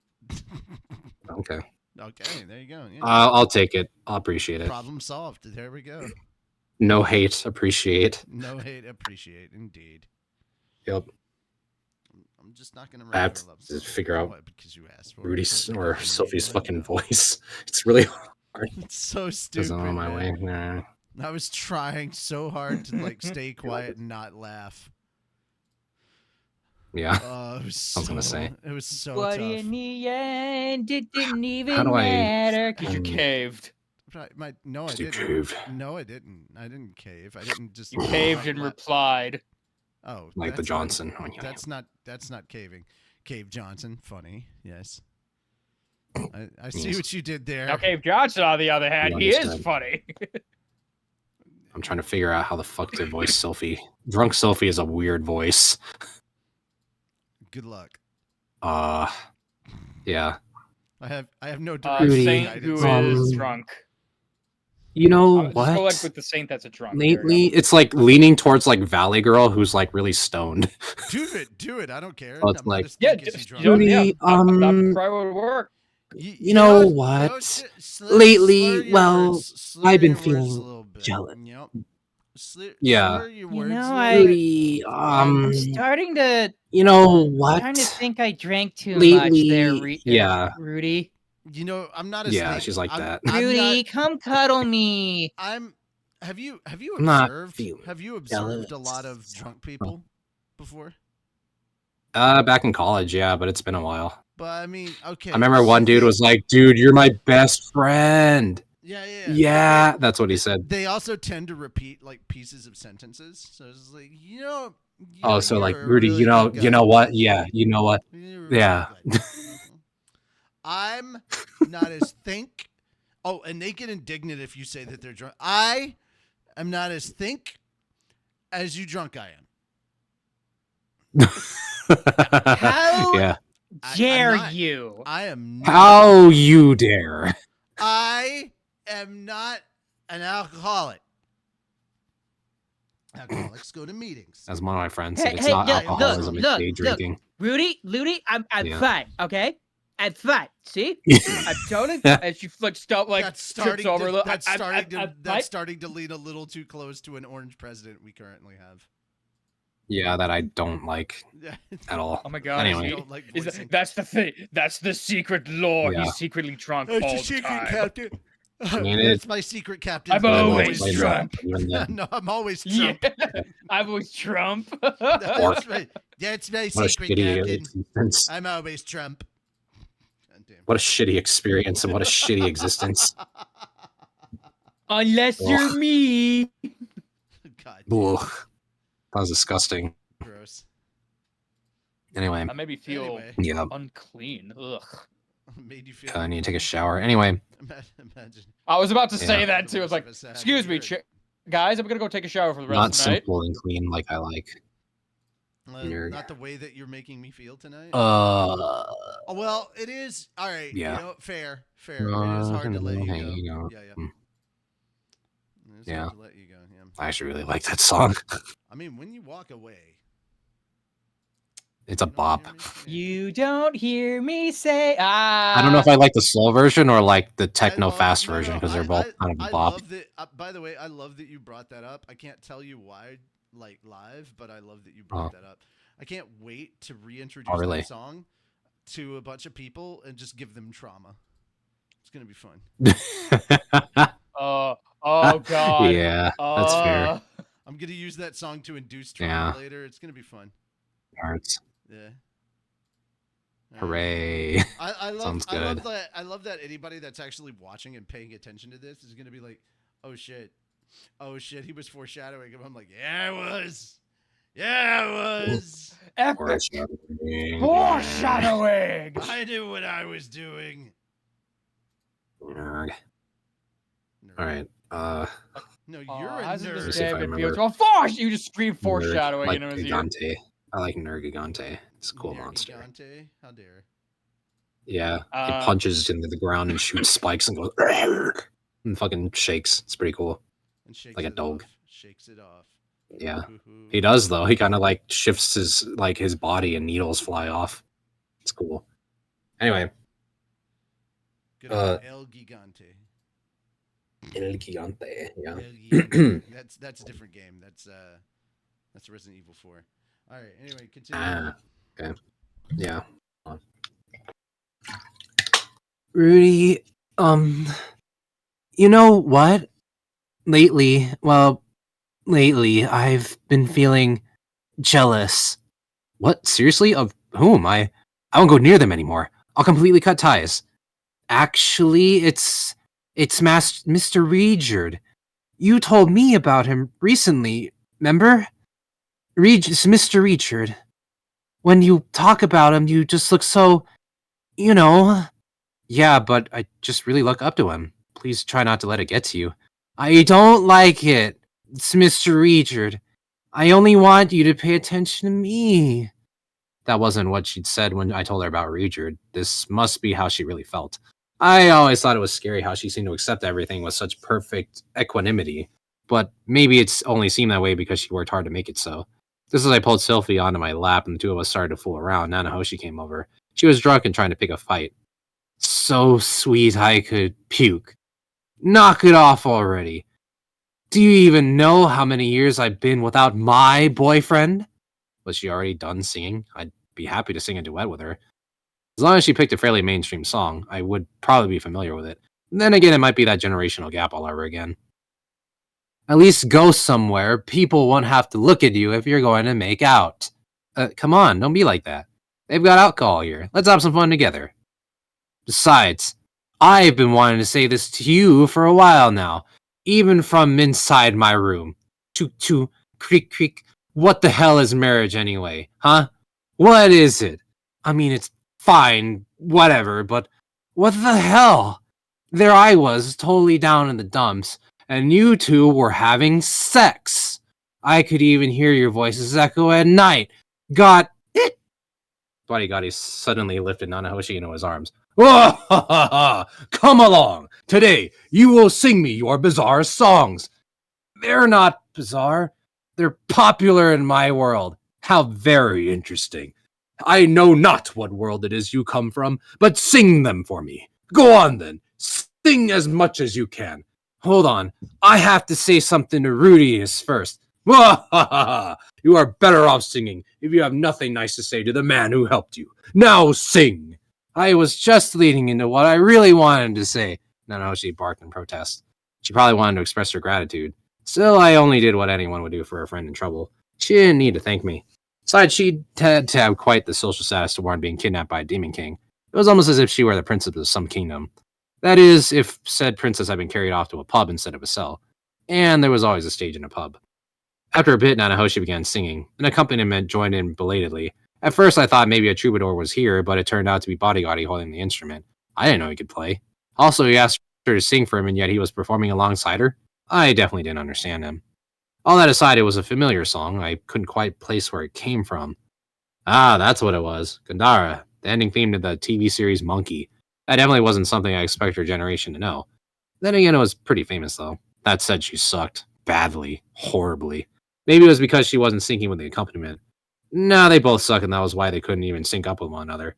Still, they seemed to be enjoying themselves. Besides, Nanahoshi was the star of our group today. It was fine as she was terrible. Even though her song was awful, it still conveyed her feelings. Did she really want to go home that badly? That was something I couldn't understand. My country of love was right here. Even so, it was an enjoyable party. We should do it again sometime. The party came to an end when it started, and Nanahoshi got completely tanked.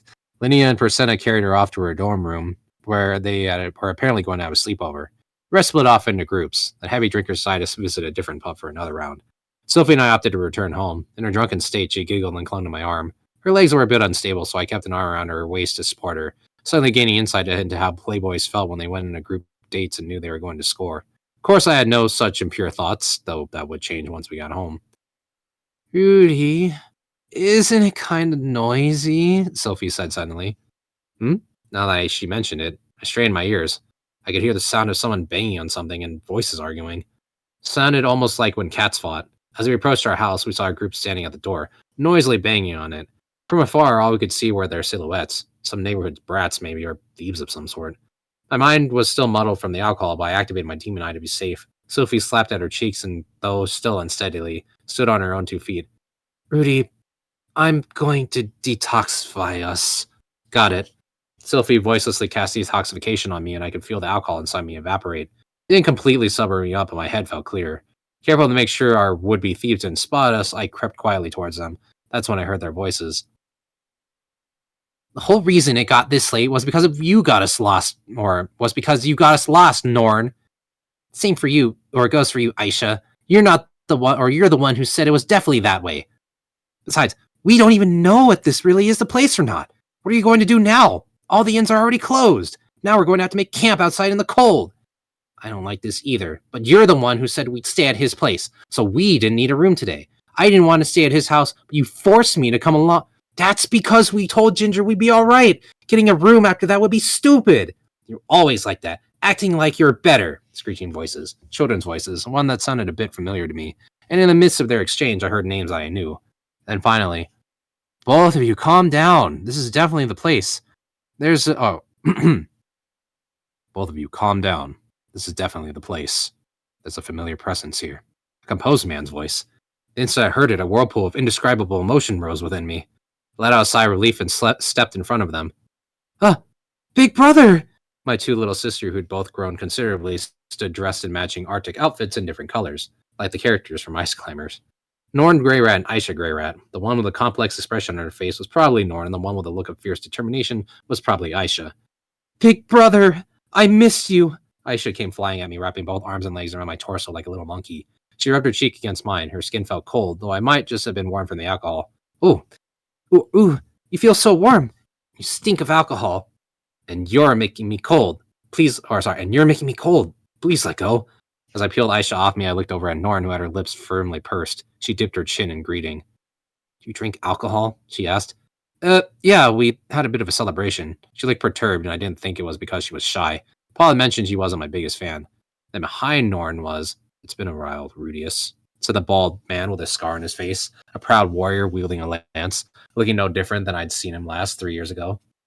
It has been a while, Mr. Regard, I would say with a wave of nostalgia.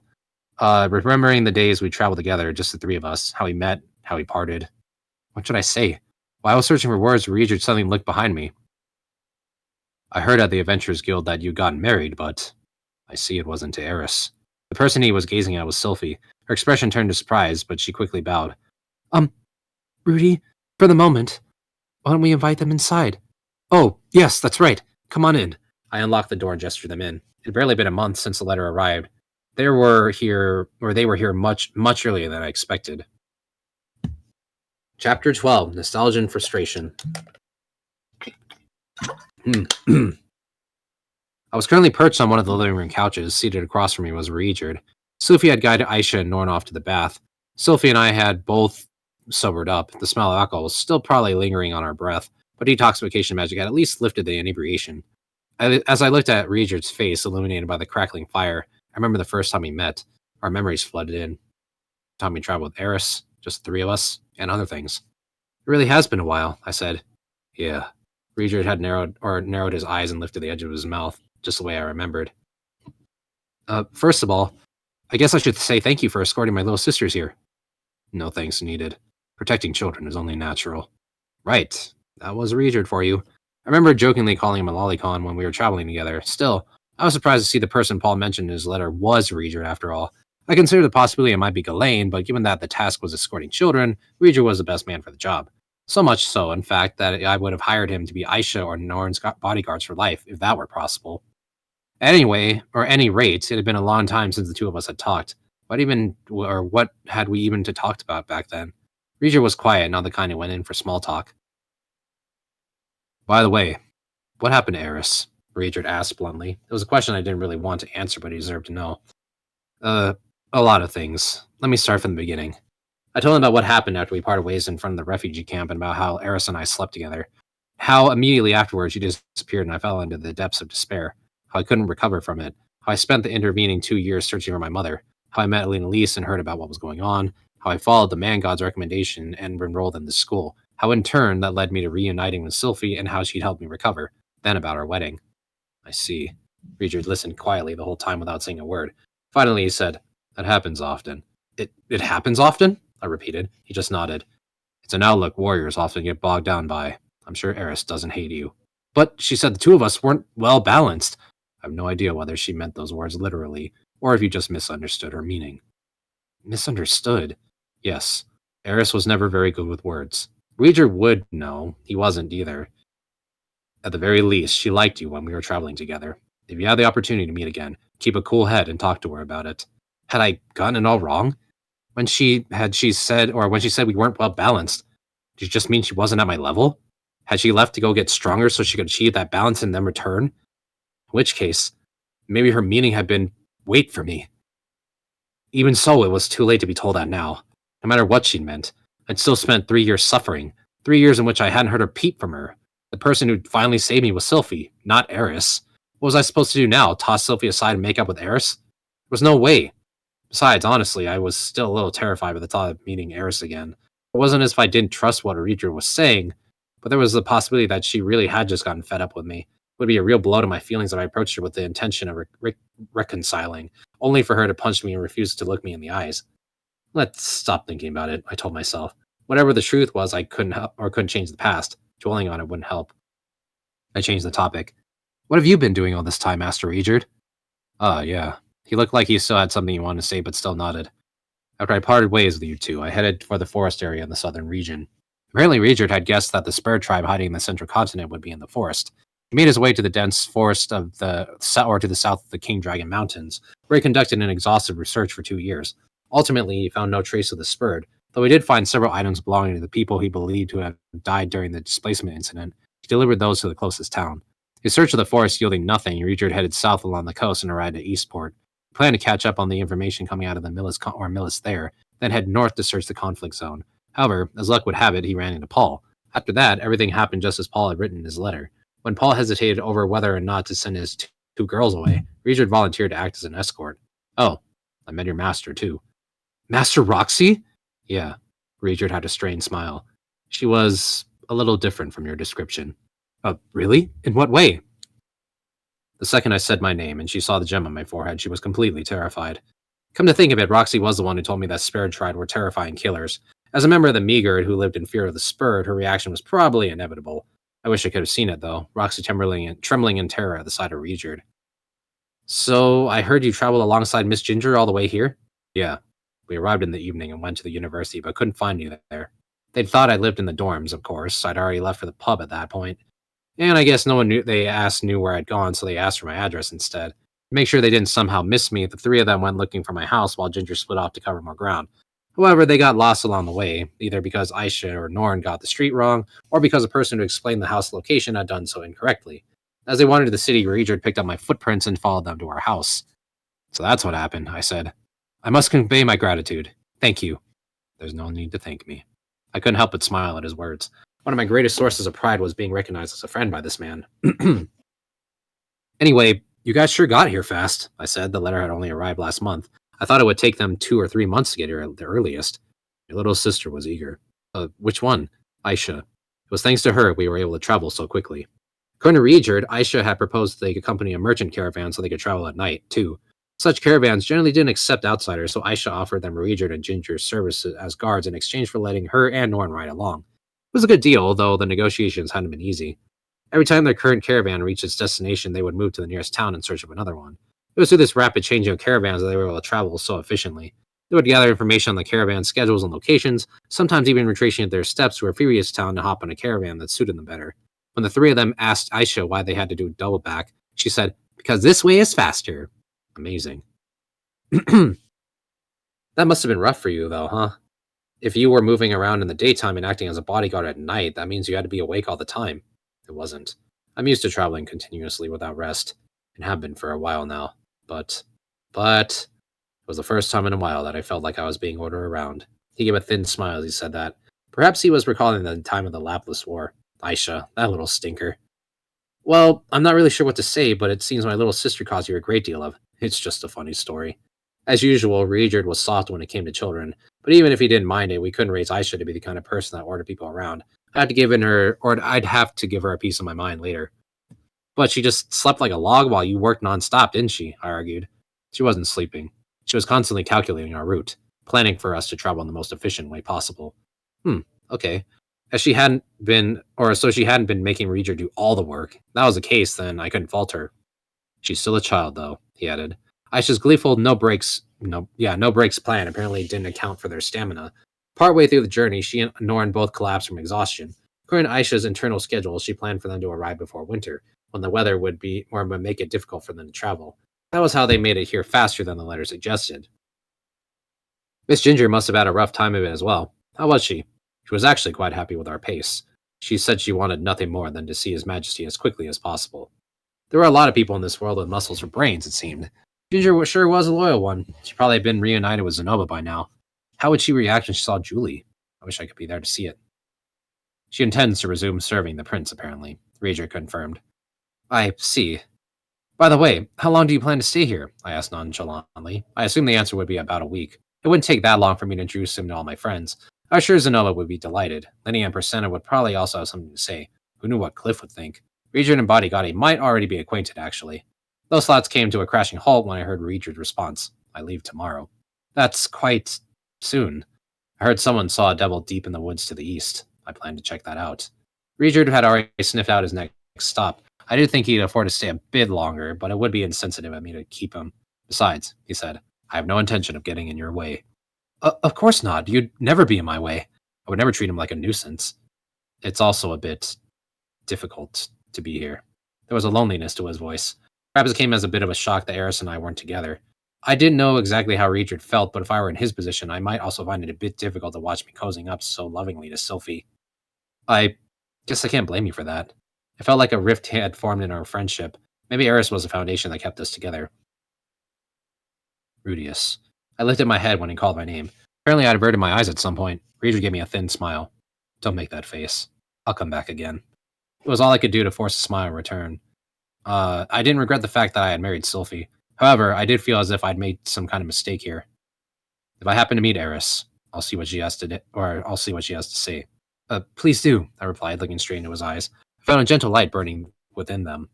Soon after, Sylphie emerged from the bath. Norn apparently fell asleep mid-bath, while Aisha had been quite rambunctious in the water, but collapsed into sleep the moment she got out. Such was the relaxing effect of a bath. Warm water did wonders for an exhausted body. Thanks for doing all that. Hold on. Thanks for doing all that. Aisha seemed to remember me. She guessed who I was right away.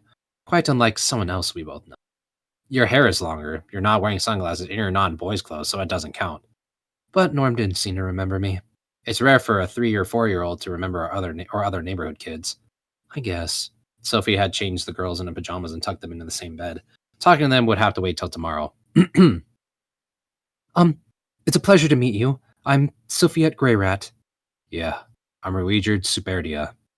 Sophie and Ruijerd awkwardly shook hands. They both suffered for their green hair in the past, though neither of them sported that color anymore. Ruijerd had shaved it all off, while Sophie's had turned white during the displacement incident. Mr.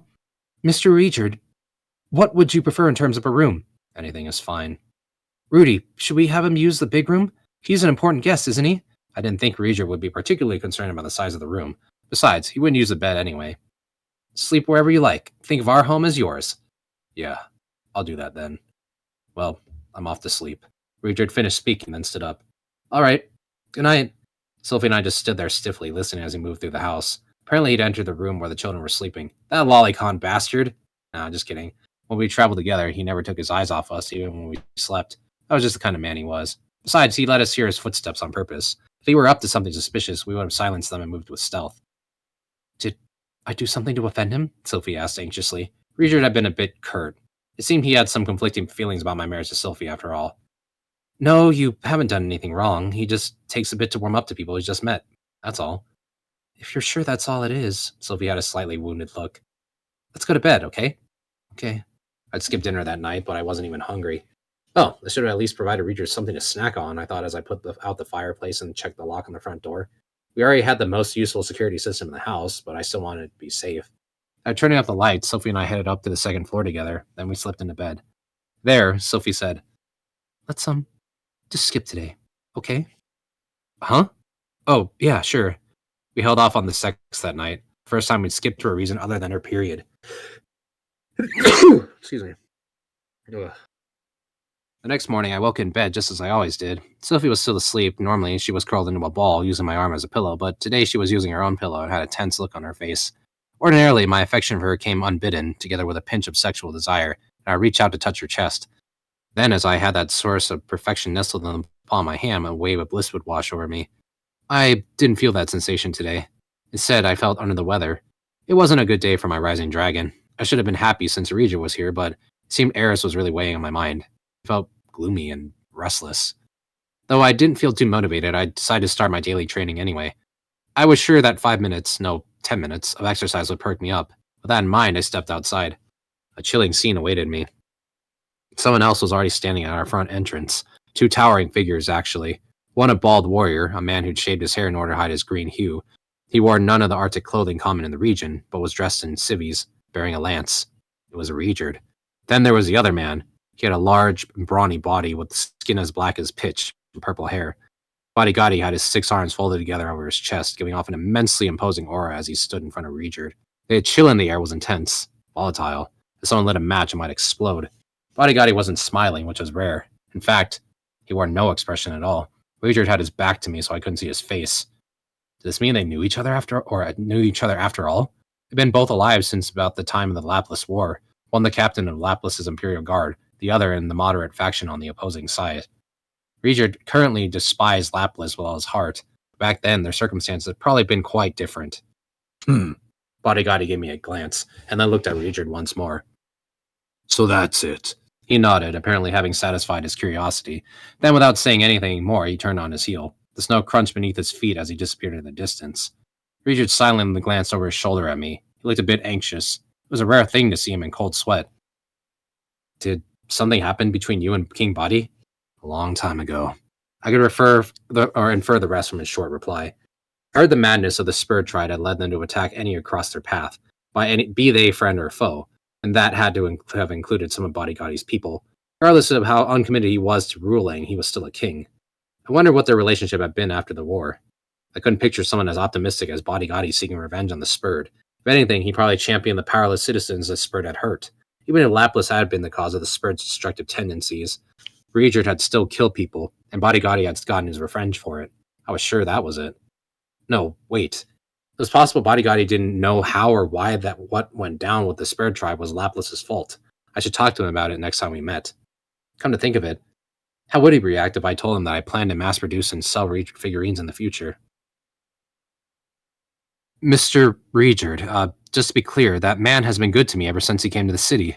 I can only imagine what must have happened in the past, but don't worry. I have no intention of fighting him. Regerd smiled stiffly as he said that, yet he clearly exhibited the intent to kill moments ago. If I hadn't come out when I did... Still, I never thought I'd see him here of all places. Apparently he came to see me, I said. Well, that does fit his character.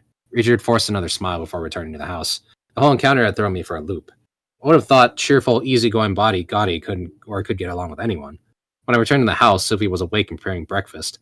Aisha, who had donned a maid outfit for some reason, was helping out as well. Norn appeared to be still asleep, intending to rouse her. I headed upstairs. I knocked on the door and immediately began reaching for the doorknob, but a sense of foreboding stopped me from opening it. Instead, I called out to her. It's time for breakfast, so please come downstairs. There was no answer, but when I strained to listen, I heard the rustling of clothes. Apparently she was in the midst of changing. I'd avoid triggering a surprise naked scene. I wasn't a dull-witted protagonist anymore, after all. Okay. Once I heard her voice from behind the door, I felt relieved and returned to the first floor. 5 of us ate breakfast together. Aisha seemed to have good table manners for her age and ate beautifully. As usual, Regerd only used a fork. Norn, still looking half asleep, didn't eat very gracefully. Well, at least I could say she was using a fork. That was a step up from Eris, who just stabbed at her meat with her knife and put it in her mouth. Well then, it's time for me to be off. That's Regerd.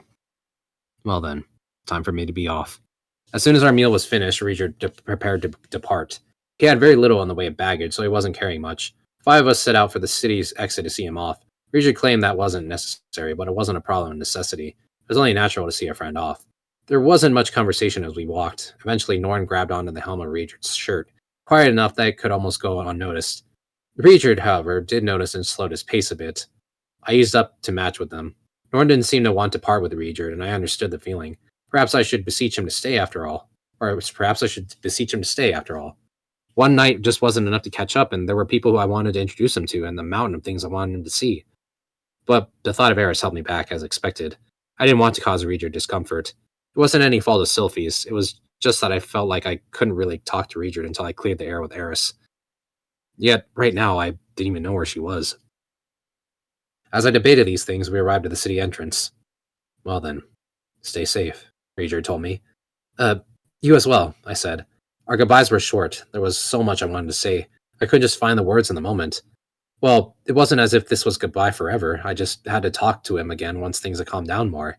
As for Ginger, she had apparently said her farewells to him yesterday.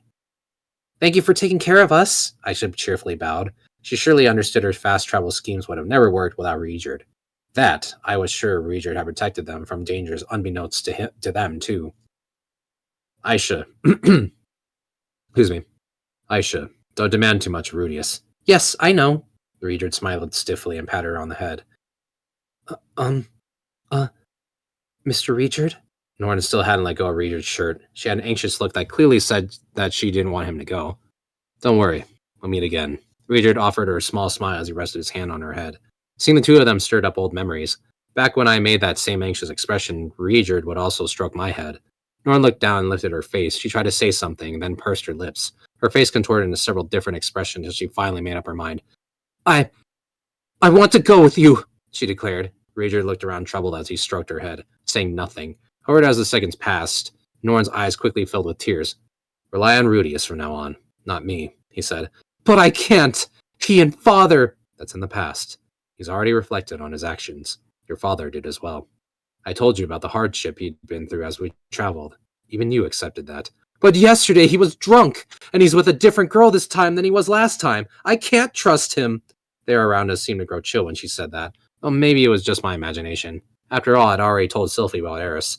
It wasn't cheating, and it wasn't as if I were trying to be a playboy, though that probably wasn't how it looked like to Norn. Regerd looked at me and then Sylphie before forcing a smile. That's just the way of things between men and women. It happens. It absolutely doesn't mean your brother is disloyal. He took his hand away from her head. Over there, you. Will you tell me your name one more time?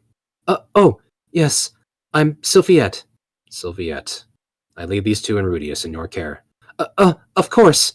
Regerd finally exchanged words with Sylphie at the very end. His feelings towards her were surely complicated, but I prayed he held no ill will. Well then, let's meet again. I watched him go until I couldn't see him anymore. There was a time when I'd watch his figure as his figure receded into the distance, filled with gratitude towards him. I was sure that right now Aisha and Norn felt the same. Side story: The Sharpening of Fangs. On a nameless cave, just an hour's journey on foot of the Sword Sanctum, a lone girl was swinging her sword. A simple swing with no technique that belonged to the Sword God style or anything else. The girl's name was Eris Greyrat. Eris Greyrat mindlessly swung her sword, there in that space, all by herself with no other soul around, just mindlessly swinging. A swing weighed down by idle thoughts was a meaningless one. A swing that merely mimicked the motions of others was meaningless too. But if your sword was pure, empty of thought, then each swing would sharpen your skills. She would keep honing her abilities, cutting away slice by thin slice until the way before her was clear enough that she could see through to the other side. Each slash made her that much stronger. How much more repetition was required? Just how long would she have to continue before she'd reach Orsted's level? Eris didn't know. No one did.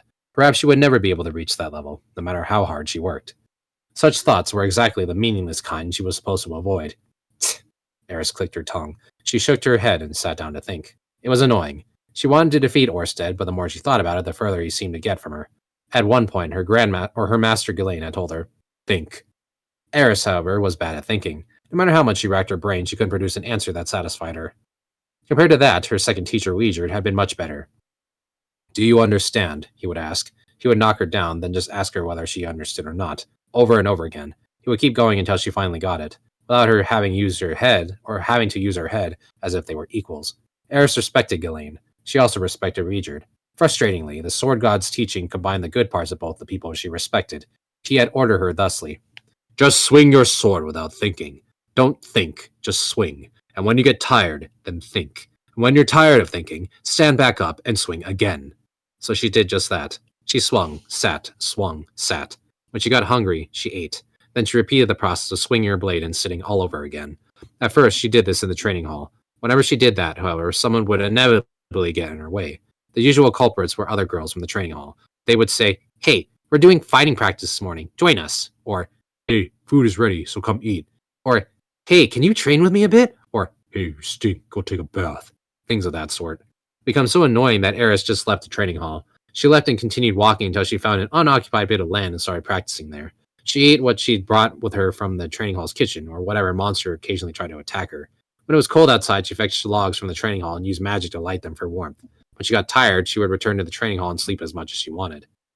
This had been her daily life for the past 6 months. There was one thing that Eris did understand. Mastering the sword was difficult. When she was younger, she simply thought swordplay was so much simpler and more suited her than studying. Well, that part was still true. Swordplay suited her far better than book learning had ever had, but it definitely wasn't simple at all. In fact, you might even say book learning was simpler, as long as you had someone else teaching you. All she did was raise her sword and bring it back down again. Yet for some reason, she couldn't get good at it. She should be able to raise it faster. She should be able to strike faster, but she hadn't managed to achieve her desired speed. She had to be faster now than she had been 6 months ago, but Ghislaine was still faster. Weijerd was faster. The Sword God was faster, and Orsted, of course, was faster. She tried to recall the way they fought, the Sword God, Weijerd, and Orsted. How had they each moved? She tried to imitate their movements from the tips of her fingers to their shoulders, all the cells in their body. Then she tried to go beyond that, to transcend them. Except she didn't know how. There was no way she could. Eris was bad at thinking. When she was exhausted by the endless cycle of thoughts running through her head, she stood back up and started practicing her swings again. She swung without thinking about anything. Up, down, faster, up, down, faster. She went through 10 repetitions, 100, then 1,000. When she did, idle thoughts began to filter in again. That happened when she got tired. She clicked her tongue once more, then took a seat. Her hands hurt. Blisters had broken open on them. She produced cloth from her pocket and disinterestedly wrapped it around her hands. It hurt, but it wasn't painful. She could always recall what happened 3 years ago at the red worm's lower jaw. Compared to that, she felt like she could withstand anything. Pain meant nothing to her. Not the ache in her hand, not her frustration, not even the fact that she was by herself right now, without him by her side. Rudius. She breathed out his name. Eris didn't think about it any further. She was bad at thinking. She also wasn't very good at staying positive. The more she thought, the more she realized she could break. Whew. 3 years. She thought she'd gotten stronger, but it still wasn't enough. Eris stood up and started swinging her sword again. Tamping down her drowsiness, Eris headed back to the training hall. At its entrance stood a man she didn't recognize. A striking man at that. His robes were dyed in rainbow hues, and below them, he wore only knee-high boots. With 4 swords on his waist, on his cheek was a peacock tattoo, and his hair was gathered up in a style that fanned open at the top like a parabola. When he spotted Eris, he bowed his head slightly and attempted to greet her. I am the North. Move!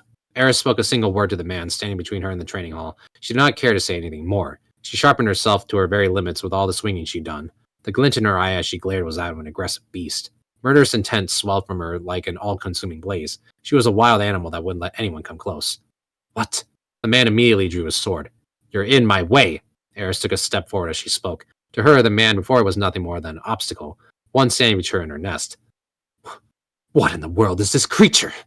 At first, the man didn't even understand the words that came out of her. The words had come out of her mouth. For a moment, all he saw was a starved beast looking for a meal. Then Eris drew a blade of her own. Then he finally realized she was human, and a sword fighter at that. You may refer to me as Albert, the Peacock Blade, he said. I see that you are as soon as the sword god style. Might I request that you guide me to meet with the sword god? I told you to move! Irritated, Eris took another step forward. She was telling him to get out of her way. However, those words didn't register with the man called Albert. The only thing that did was Eris's murderous intent. That and the realization that talking was pointless. With that, Albert, with one sword in his right hand, reached for the shorter sword at his waist on his left. However, he wielded his weapon in reverse, brandishing the flat side of his blade at her. At striking distance, Eris decided she would remove the obstacle in her path by force. Her blade whizzed through the air. She was using Sword of Light, an ability honed through all of her practice. A normal opponent had no hope of countering the sword god's style most lethal technique.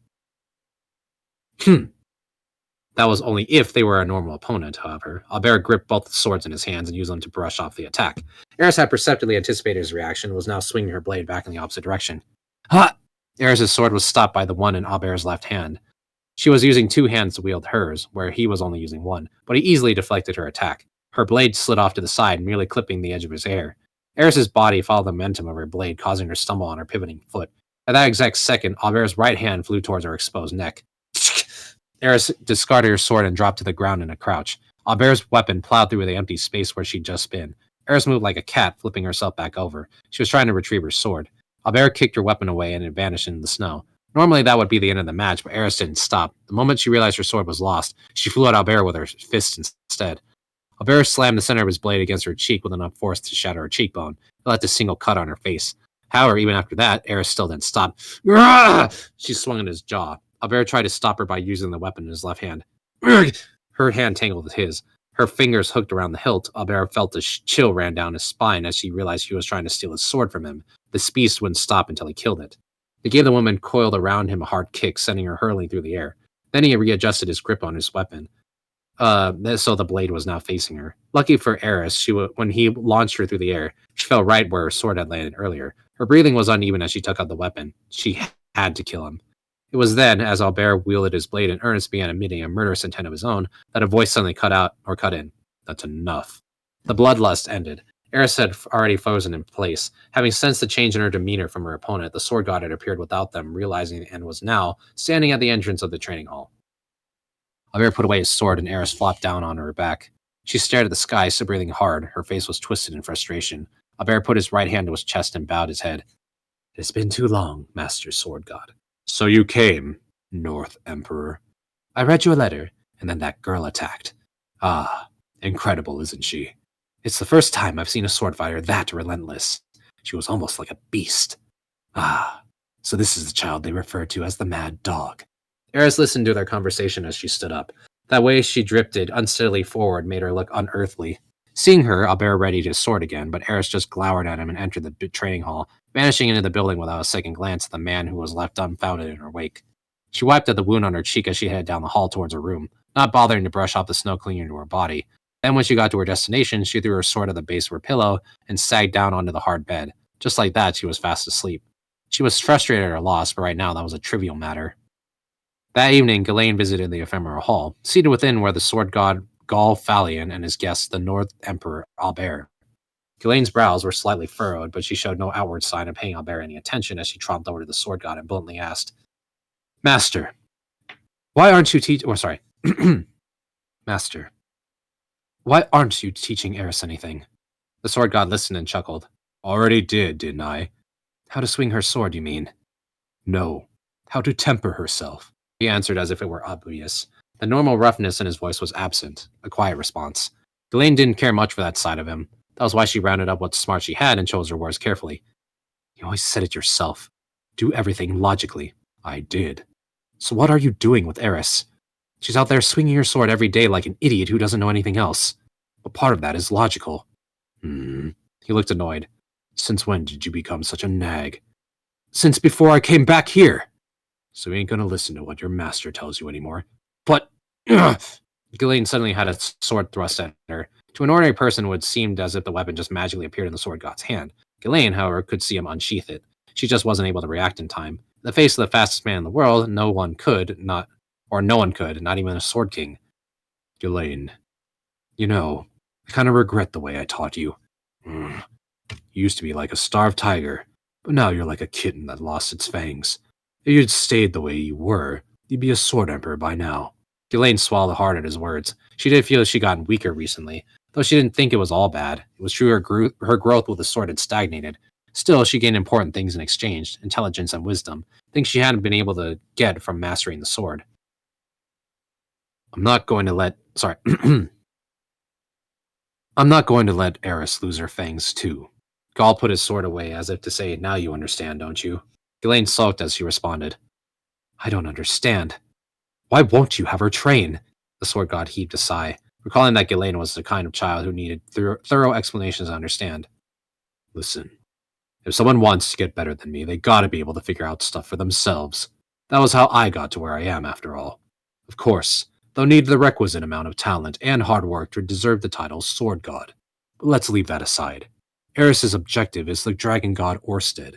His existence defies logic. He's a monster beyond imagination. She cannot beat him with my teachings alone. The man had a nostalgic look on his face as he finished speaking. He had actually fought the dragon god himself, back before he was called the Sword God, back when he was just a strong yet arrogant sword saint. He lost miserably to the point where he still wasn't sure why his life had been spared, or more importantly, why all his limbs were still intact. Having had his ego beat out of him, he'd made surpassing Orsted his goal, and had trained to that effect ever since. That was how he became the Sword God. That was also exactly why he didn't want anyone else butting their head into this matter. Hey, Ghislaine. Doing drills isn't the same thing as training, you know. Especially if you have something you're aiming for. There's no point in acting like an obedient dog and doing whatever someone else tells you. You get it? Master, you always say such complicated things. I don't understand. Huh. He snorted in laughter at her response. That's right. This idiot won't understand if I don't explain it all clearly. In other words, it means just learning from me won't do her any good. That's why I've prepared a bunch of stuff for her, beginning with him. The sword god gestured at Albert, who in turn dipped his chin in greeting. I am North Emperor Albert Corbett. On the streets, they refer to me as the Peacock Blade. Ghislaine screwed up her face. There was an indescribable stench wafting off the man. It wasn't body odor, but something powerfully citrusy, most likely cologne, an unpleasant scent for beastfolk like Ghislaine. And what is someone from the North God style doing here? Responding to the sword god's request that I instruct one of his pupils. Her expression turned more suspicious as she questioned the sword god. Why someone from the North God style? I don't see how their underhanded tricks would suit Eris. Because the dragon god will use them against her. The doubt on Ghislaine's face only deepened. She had never heard anything about the dragon god being a swordsman of the North God style. Just who is this dragon god? She asked. Hell if I know. What I do know is that he's got every move from the sword god style, North God style. All those schools of sword fighting in his arsenal. Naturally, that means he can use them, and will be able to counter any used against him. You gotta learn them as well, because if you don't, you won't be fighting on even footing. Ghislaine's expression lost its sharp edge. Learning techniques that your opponent would use against you, that was logical. I see. Then eventually you'll be summoning someone from the Water God style as well. Yup, already sent a letter. Is that right? Her tail wagged happily. The sword god smiled wryly at that. Ghislaine would be satisfied as long as the answer was something she could easily understand. That part of her never changed. Well then, Master North Emperor, I hope you have a relaxing stay here.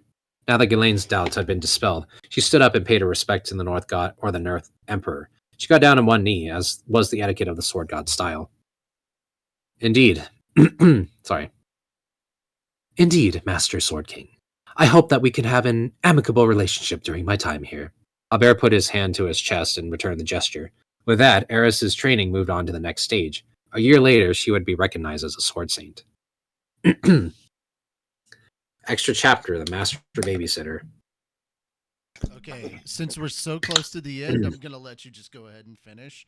You've got like, Okay. I think there's just like, we're at 173 out of 187, and I'm pretty sure that this is gonna end before 187. Yeah, I can do it. I'm I at think. 180 Yeah. right now. Okay, yeah. So it's gonna end at 184. So Okay. you got 11 All right. pages. You're gonna chew through that in like no time. But I just want to point something out for Yeah. those of you that may have been paying attention during some specific stuff. Oh, okay. Mhm. Okay. That's the thing. Let me go to. There we go. Okay. So, I want to point something out. All right. Give me a moment. I'm scrolling through. And. Okay. So, this is part of the. Okay. There we go.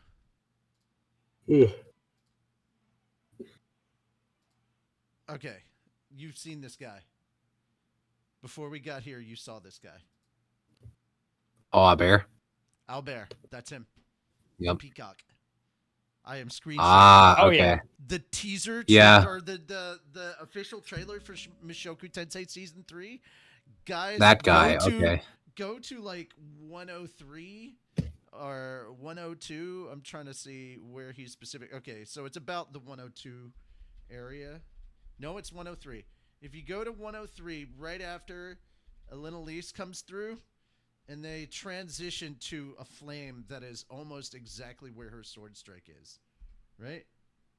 Mhm. So then you'll see this guy just breathe fire onto his blade. Mhm. That is Albert. That's the sword emperor of the North Northgard style.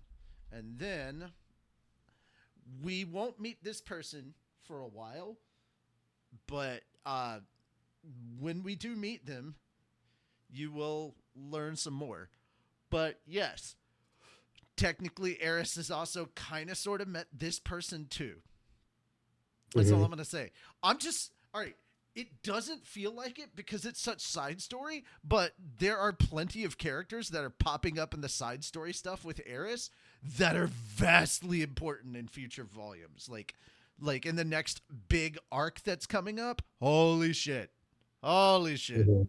So looking forward to that. I just wanted to point that out real quick. Yeah, there we go. So you've met Albert. Yeah. Maybe I voiced him a little bit, kind of thickly snake-like. Snake. I don't actually know how he's going to sound in the anime yet, so Yeah, you're maybe good. that's You're what he good. sounds Just, like. just do whatever Yeah. you want. Yeah. Yeah. We're not trying to anime Yeah, you don't have a match really anyway. preference So for you're him, good. so. Yeah. Yeah. All right, just Extra keep chapter. it going. I was like, okay. The Master Babysitter. Approximately 1 year before Rudius received the letter from his father. Paul's group had arrived in Eastport, with Roxy and Talhan accompanying them. They had already discovered that Zenith was in Labyrinth City at Rapan on the Begrit continent. They would have to take a ship from Eastport in order to get there, but there was one thing weighing on Paul's mind: his daughters, Norn and Aisha. Beasts roamed the Begrit continent in vast numbers, and it was said to be as dangerous as a land as the Demon continent. Paul was a former adventurer. While he had spent a transient period as a drunkard, he had continued training even after his retirement. There were experienced adventurers like Talhan and Roxy in the mix, and they'd have no trouble traversing the Begrit continent. If it was just him and the other adults, bringing along two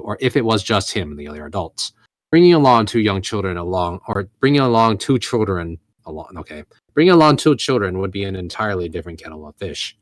Thus, Paul chose to send his two girls to stay with Rudius. This had its own dangers, but he determined it was preferable to dragging them to a beast-infested continent. 4 girls occupied a table in the dining hall, or hall of an inn. Lilia, Norn, Aisha, and Roxy. One of them was an adult, while 2 were young children. The last of their group looked like a child herself, but was actually a full-fledged adult. I don't want to.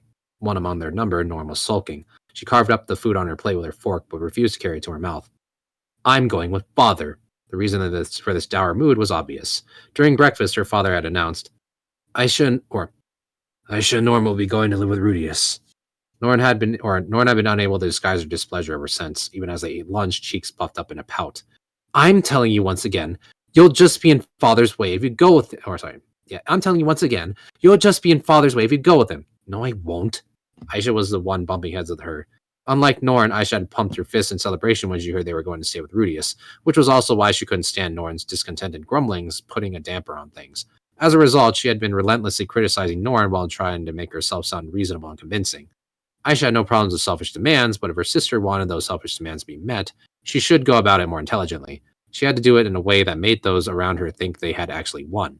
Instead, she grew irritable watching Norm pointlessly quibble by repeating the same line over and over. I don't want to. It was disgraceful. You just don't want to go stay with our big brother, isn't it? You're treating him like he's some awful person just because he had a little fight with our father a long time ago. Even father himself said that he was in the wrong.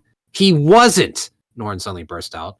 There was no doubt in her mind that the fight between Rudius and Paul had been Rudius' fault. Norn wouldn't accept anything else. You're always like that. As soon as things aren't going your way, you start pouting and whining. You wait for everyone else around you to give in, and if anyone says anything you don't like, you yell at them. How idiotic! Norn clenched her teeth. She could do nothing but glare at her younger sister as tears sprang into her eyes. However, it wasn't just Norn glaring at Aisha, so was a grown woman beside her. Aisha, how dare you speak that way? Apologize immediately. The woman in question was Lilia, currently in charge of watching the two girls while Paul searched for a ship and a knowledgeable guide. 3 sisterly arguments were a daily occurrence. Paul had more or less given up on mediation, looking exasperated as he acknowledged. Well, they are sisters, so they're going to fight. He did still step in and scold Aisha when she began spouting too many foul words. Roxy sat beside them, looking a bit uncomfortable at the exchange. In the past, she worked as a live-in tutor for the Grey Rat family. She also knew Lilia well, but that didn't make this an easy place for her to be right now. Yes, ma'am. I am sorry, Miss Norn, for getting carried away. Aisha looked entirely unconcerned as she recited her apology. Her words were polite, as was her tone, but was an apology in name only. Even Lilia understood that Aisha hadn't truly reflected on her actions at all. If she had, then she wouldn't lash out at Norn at every opportunity. She wanted to tell her daughter that she should be paying more respect to the daughter of Paul's legitimate wife, but didn't know how to convey the sentiment in words. But that wasn't the only reason why Lilia refrained from pressing Aisha further. Her daughter was right this time. Miss Norn, the Beggarate continent is an incredibly dangerous land, Lilia said. Of course, the master will act cautiously and do as much as he can to ensure your safety. However, mistakes do happen.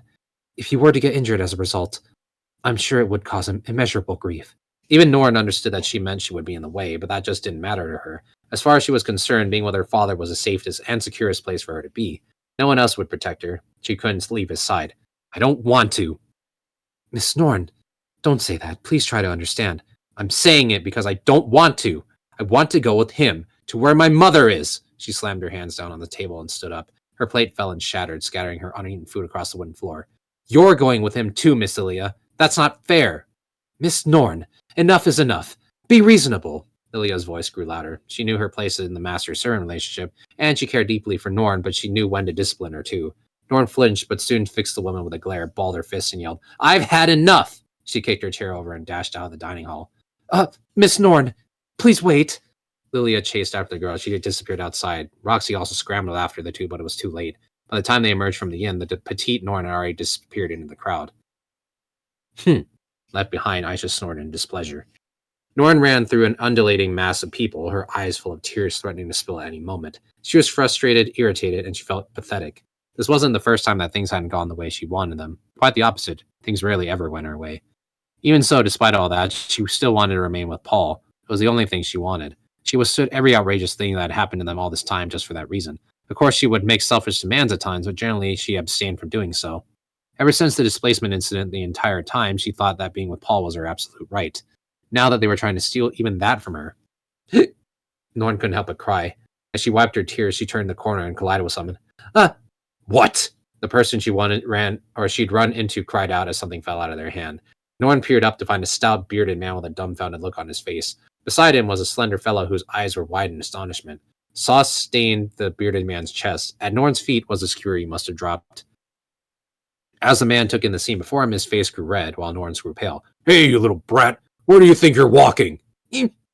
She grabbed her by her shirt collar and hoisted her up in the air. His scruffy face pressed in close, his breath washing over her, smelled of alcohol. He was drunk. Uh, um, uh. Norton trembled in fear. She knew well what drunk people did. She'd seen Paul drunk often enough when he was running from his problems. Although his anger was never directed at her, it was still enough for a young Norton to understand. Drunk people are terrifying.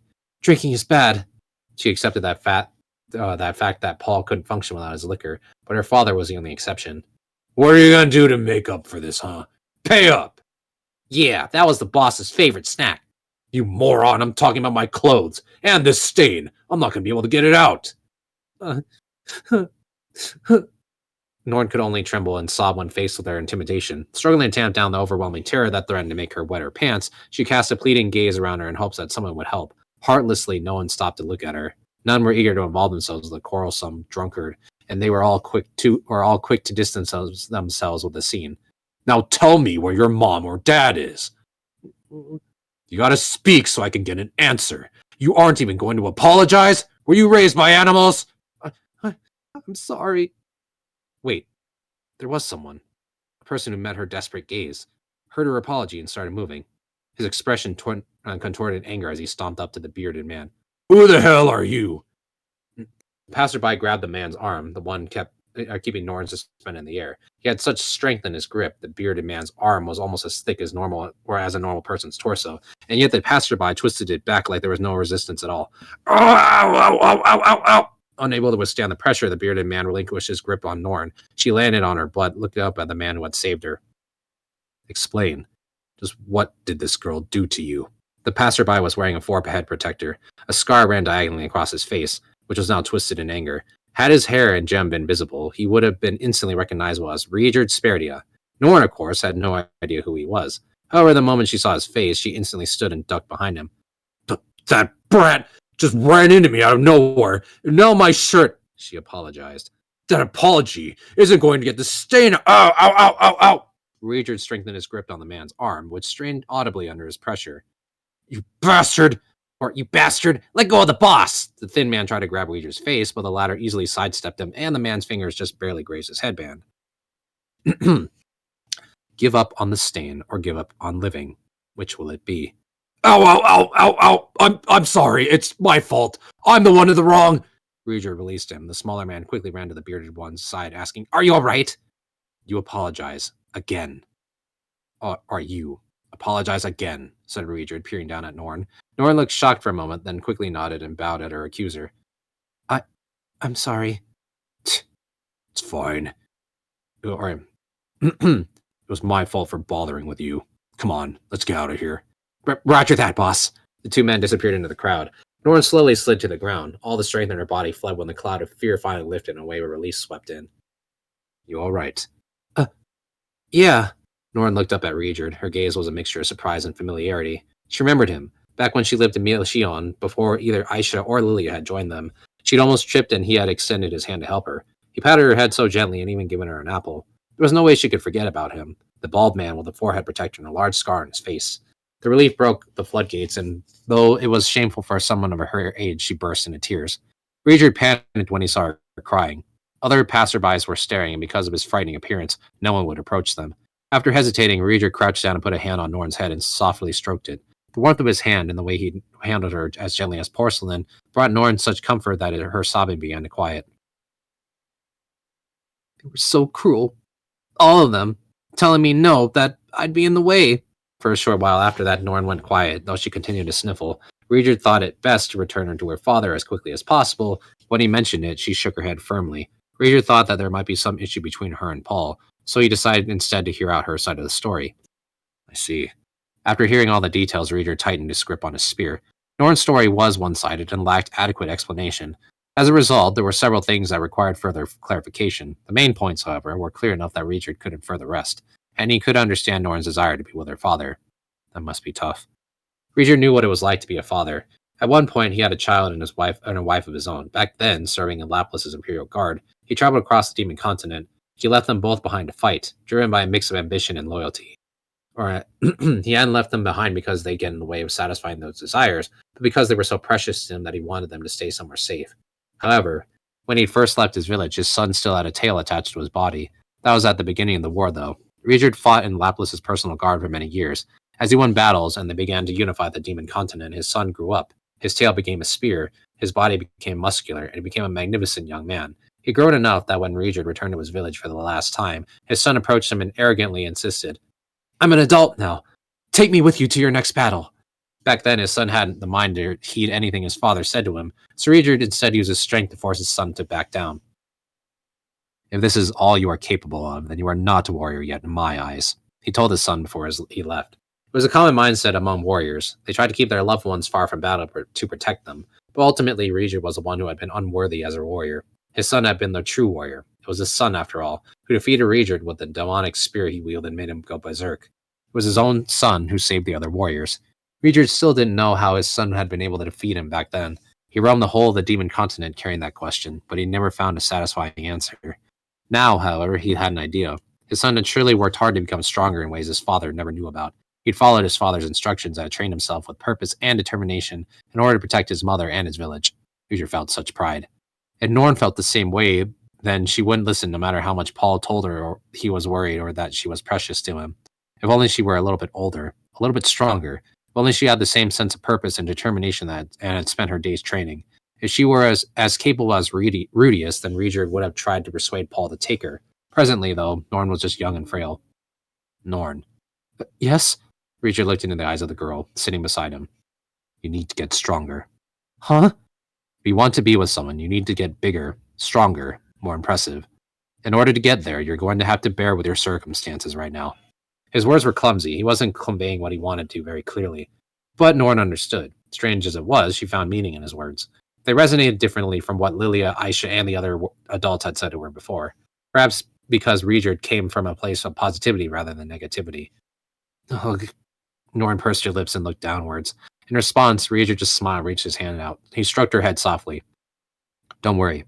I'll protect you in your father's stead until you get there.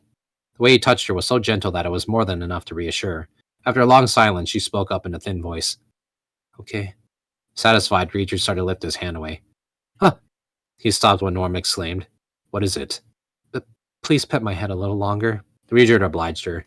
Norm curled in on herself to hold her body perfectly still as he caressed her hair softly, as if he were stroking a baby chick. It feels kind of comforting, she explained. I see. Richard continued rubbing her head for a short while after that. It was a pleasant sight for anyone who looked upon the two of them. Even Norn's puffy, tear-covered face finally lit into a smile. Ah, there she is! Miss Lilia! I found her! From the side of the plaza came a voice. They spotted a young girl with blue hair trying to hold down a hat on her head as she ran towards them. Looks like they're here for you, Richard mumbled. He dropped his hand to his side and stood up. Norn felt a bit sad as his warmth disappeared. She followed him and stood as well. He had already turned his back towards her, but she called out to him in a loud voice. Please tell me your name! He glanced over his shoulder. The knot in his headband had loosened during their exchange with the two men earlier and now completely came undone. As it fell away, it revealed a ruby-like gem on his forehead. Richard Sperdia. It was a scene straight from a fantasy novel, a man with a beautiful jewel on his forehead, illuminated by sunlight from behind, a smile on his face as he looked directly at her. In that moment, Norn felt like a fairy tale princess whose knight had come to rescue her. That same moment, Richard made another, completely different impact on another girl who had heard him state his name, Roxy McGurdia. To describe the gravity of this impact would require a bit of explanation. There were three things Roxy hated as a child, the first of which was green peppers. It was the first vegetable she ate when she arrived on the Millis continent. Back then, she thought that the human world was heavenly, full of only sweet confections, and that green peppers had been a messenger from hell, sent to drag her into the abyss. She could still remember the unique scent and bitter taste that spred throughout her mouth when she ate it, how she'd immediately spat it out, only to feel nauseous. Green pepper is poison in the meager tribe, she'd once seriously thought. She conquered that fear during her time as Rudius's home tutor, however, embarrassed by the thought of being picky about her food in front of him. The second thing she hated was children, human children between 5 to 15 years of age. Especially males. They didn't listen, they acted hastily, based on their whims and when he'd logic. Upon meeting Rudius, she'd begun to think maybe she actually did like kids after all. Eventually, she realized the problem wasn't that she hated children, rather she hated people who didn't listen. In a way, she conquered her hatred of children as well. The third thing she hated was the Spurred tribe. She'd heard stories of them countless times when she was a baby. They were a devilish tribe involved in a war long before she was born that had betrayed its allies. It was said they had connections with the Meagre tribe long ago, but were persecuted as traitors and driven to ruin. The Spurred held a strong grudge against those who turned against them, and as soon as they spotted a demon from another tribe, they would attack and kill them without question. While Spur, Dead End was the one best known among the children. As legend had it, when he found a child who misbehaved, he would come in and steal them while everyone was asleep and carry them off to his lair. Run, eat their arms so they couldn't resist, and then slowly start eating their stomachs, saving their heads for last to keep them fresh. That was why you had to be well behaved. Such were the stories she'd been raised on. Back when she first left her village and became a novice adventurer, she'd seriously thought she was in danger because she had been so ill-behaved. Gradually, that anxiety had faded as she grew into an adult, but her fear of the Spur tribe remained. That was why she was on such high alert when she discovered someone was calling themselves Dead End in Windport. Now, several years later, she'd run into someone from the Spirit tribe, just as she'd been running around the city looking for Norn and finally thought she found the girl. The person before her was the same bald man she spotted at Windport. He had a chalk-white, three-pronged spear in his hand. In the next second, her headband fell away, exposing the red jewel lying underneath. Regard Sperdia. And he called himself Sperdia. For some reason, he didn't have any hair, but there was no doubt in her mind that he was a Spurd, the Dead End, and he was moments away from sinking his teeth into Norm. Fear gripped Roxy, starting at the base of her feet and rising upwards. Shiver raced through her body, and she felt like she might release her grip on her consciousness right then and there. However, she'd been entrusted with the task of protecting Norn. Lilia was sprinting behind her. There was also Aisha back at the inn as well. No, it wasn't just them. Everyone in this plaza was in danger. Roxy's heart screamed at her, forcing her to steel herself and hold her staff at the ready. Let that girl go! If you refuse, I shall be your opponent! Silence fell. Regard grew stiff, and Lilia froze. Norn actually clung to Regard, glaring with hostility in Roxy's direction. Roxy realized something was off, but her extreme anxiety stopped her from figuring out what it was. Still, she had a distinct sense that she was making a mistake right now. She made many up until this point, so she knew she was the feeling well. Lord Regard, it has been a while, said Lilia, bowing as she strode up from behind Roxy. Shaken by how casually Lilia had greeted him, Roxy asked her, you know him? Haven't you heard? Lord Regard is the one who escorted Lord Rudius back to the Asura Kingdom. Oh, she had heard. In fact, she'd even heard that the Dead End, she'd even had heard that the Dead End she saw in Windport was the very same one who escorted Rudius, but she never honestly believed that he was an actual Spurd. I have no intention of hurting her, Regard said, warily gazing over at Roxy as she brandished her staff. Roxy realized she'd completely misunderstood the situation. Her face turned bright red as she averted her gaze to her feet. She really did hate the Spurd tribe. Regard would escort the girls to Rudius. When Paul's group heard the news, their reactions were mixed. Lilia and Ginger, who knew his true strength and character, gave the plan their seal of approval, saying they could be assured that the girls would arrive safely if Regard was the one escorting them. Vera and Shara exchanged looks and nodded as if to say, why not? They knew Regard was the one who had protected Rudius as he traversed the Demon Continent. He was strong enough to be reliable as well, so they saw no problems with it. Tall Hand was against the plan. Just like Roxy, he had grown up with scary stories about the Spurd tribe and heard anecdotes about how their atrocities when he had traveled the Demon Continent. There was no smoke without fire. Tall Hand had no doubt in his mind that Regard had done something terrible in the past. Even if he were on the path to redemption now, that didn't mean he could be trusted with a complete stranger's loved ones. Roxy was partially against it. She knew she shouldn't judge people based on appearances or preconceived notions. It was just that this was the Spurd tribe they were talking about. Even after she understood that Regard didn't present them any danger, she still remained cautious. No, cautious wasn't the right word. She was afraid. The Spurd tribe was the embodiment of the fear she felt as a child, hearing all those stories. Even though her village no longer told such stories about the Spurd tribe, they'd been the best common way of disciplining children when she was young. That was why she couldn't fully mask her terror. Although she intellectually understood that it was safe, the fear that had been instilled in her as a child still froze her in place and made her wary. So she said, if you really think you can trust him, then go ahead. So there were 4 opinions. 4, strongly for, partially for, against, and partially against. Paul considered them all. He didn't know Regard that well. The only time he had had any contact with the man was when Regard appeared alongside Rudius, and even then they'd hardly talked. At the time, he'd gotten the impression that Regard was trustworthy. However, it had been several years since then, enough to change a person. Paul knew this from personal experience. Heck, it didn't require several years. A single day was all it might take. Thus the question, could Paul really trust Regard? Could he even trust him with the girls? As he weighed the decision on his head, he looked downwards. There, clinging to Regard's leg, was Norn. For a moment, it looked as if he were seeing double. An image of himself with Norn clinging to his leg superimposed over his vision. Norn was so shy with people that she hadn't warmed up with any adults other than him. Despite that, there she was, leaning up against Regard as if he were her father instead.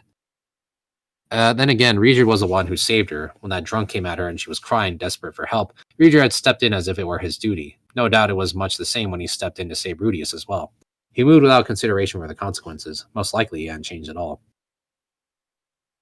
Can I trust you with them? Or, can I trust you with them? The words left Paul's mouth before he even realized he was speaking. Regent immediately returned his gaze. When it would cost me a life, I will deliver them to Rudius. His reply was both sincere and encouraging. Reflected in Regent's eyes was a sense of duty and determination. He had the face of a warrior, one earned over many moons, something that Paul didn't possess. If this was deception, then Paul didn't know it was real anymore. Then I'll leave it to you. Paul extended a hand. Regent took it and they exchanged a firm handshake.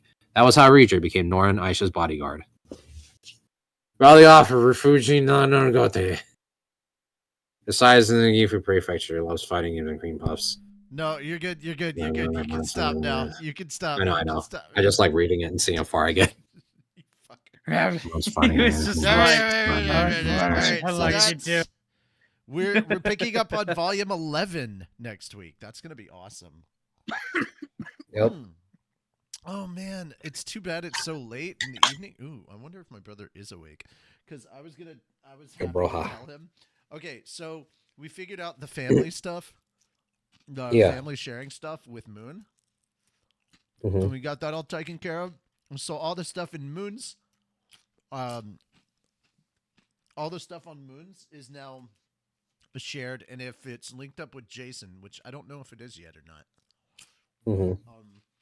If our Steams are shared, then he gets all that stuff, and that means he gets access to The Last of Us. Finally. Hooray. That's fun. Really good. Oh, I thought you finished playing that. No, not Moon. Jason. My You mean brother the has second never game. played it. Oh, okay. Mm-hmm. Gotcha. I see what you mean. As for the second game, no, he doesn't have it. Moon doesn't. All right. For those that stayed around this late, firstly, thank you. Yeah. And secondly, here's your prize. So, we're currently in the process of casting for Slime episode 10. And Solo Leveling is on the audio, is going through audio editing. And we're hoping to get it out this month, Slime next month, and then Overlord in October. Nice. It's a lot. Is the plan. There's a lot going on this next couple months.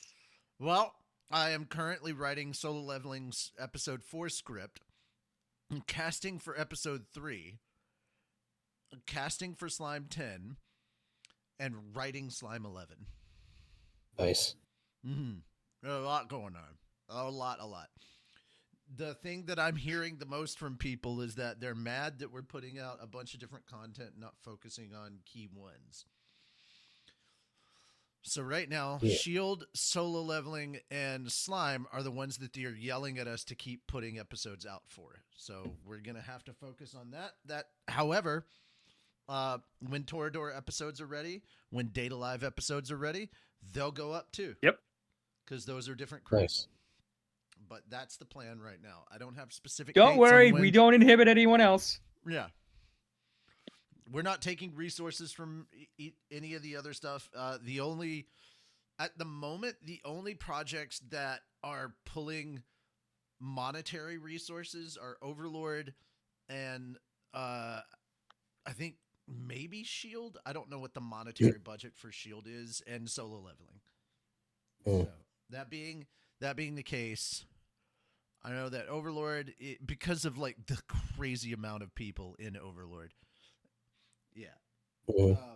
There's not going to be for that. That being said, let's see who's online that we can raid today. Yeah, man. Couch. Let's go raid the couch, guys. Oh, Dionysus is on. Is that actually a Twitch channel? That'd be really cool if the couch was an actual channel. Yes. Dionysus Mythos. Let's go raid Dio. Because she sent a bunch of Mythos people our way after talking to her manager about how like fun we were to work with, and let's go show her some love. So guys, make sure to head over there and use our new raid tag. Have a good dog. Have a That's good the dog. best joke. Yeah, somebody. All right, so Yes. we were in a thing, and they were trying to. I think it was Vex that started it. They were trying to say "Have a good day" to us, but they were also thinking "Fat dog," and they said "Have a good dog," and it was cute. I could not. No, it wasn't Vex. It was an artist. It was an artist that and yeah, they were absolutely Hmm. adorable, and they said "Have a good dog," and I was like, I'm gonna use that from now on for a raid message.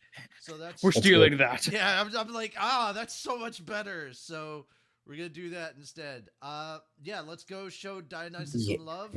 They are currently playing Hollow Knight for the first time, so Yes. we're gonna go Oh. ahead. I heard good things about it. Yeah.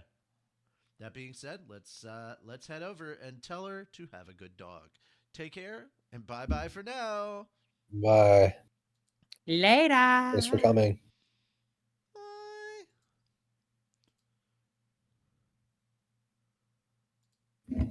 I've actually never seen much of Hollow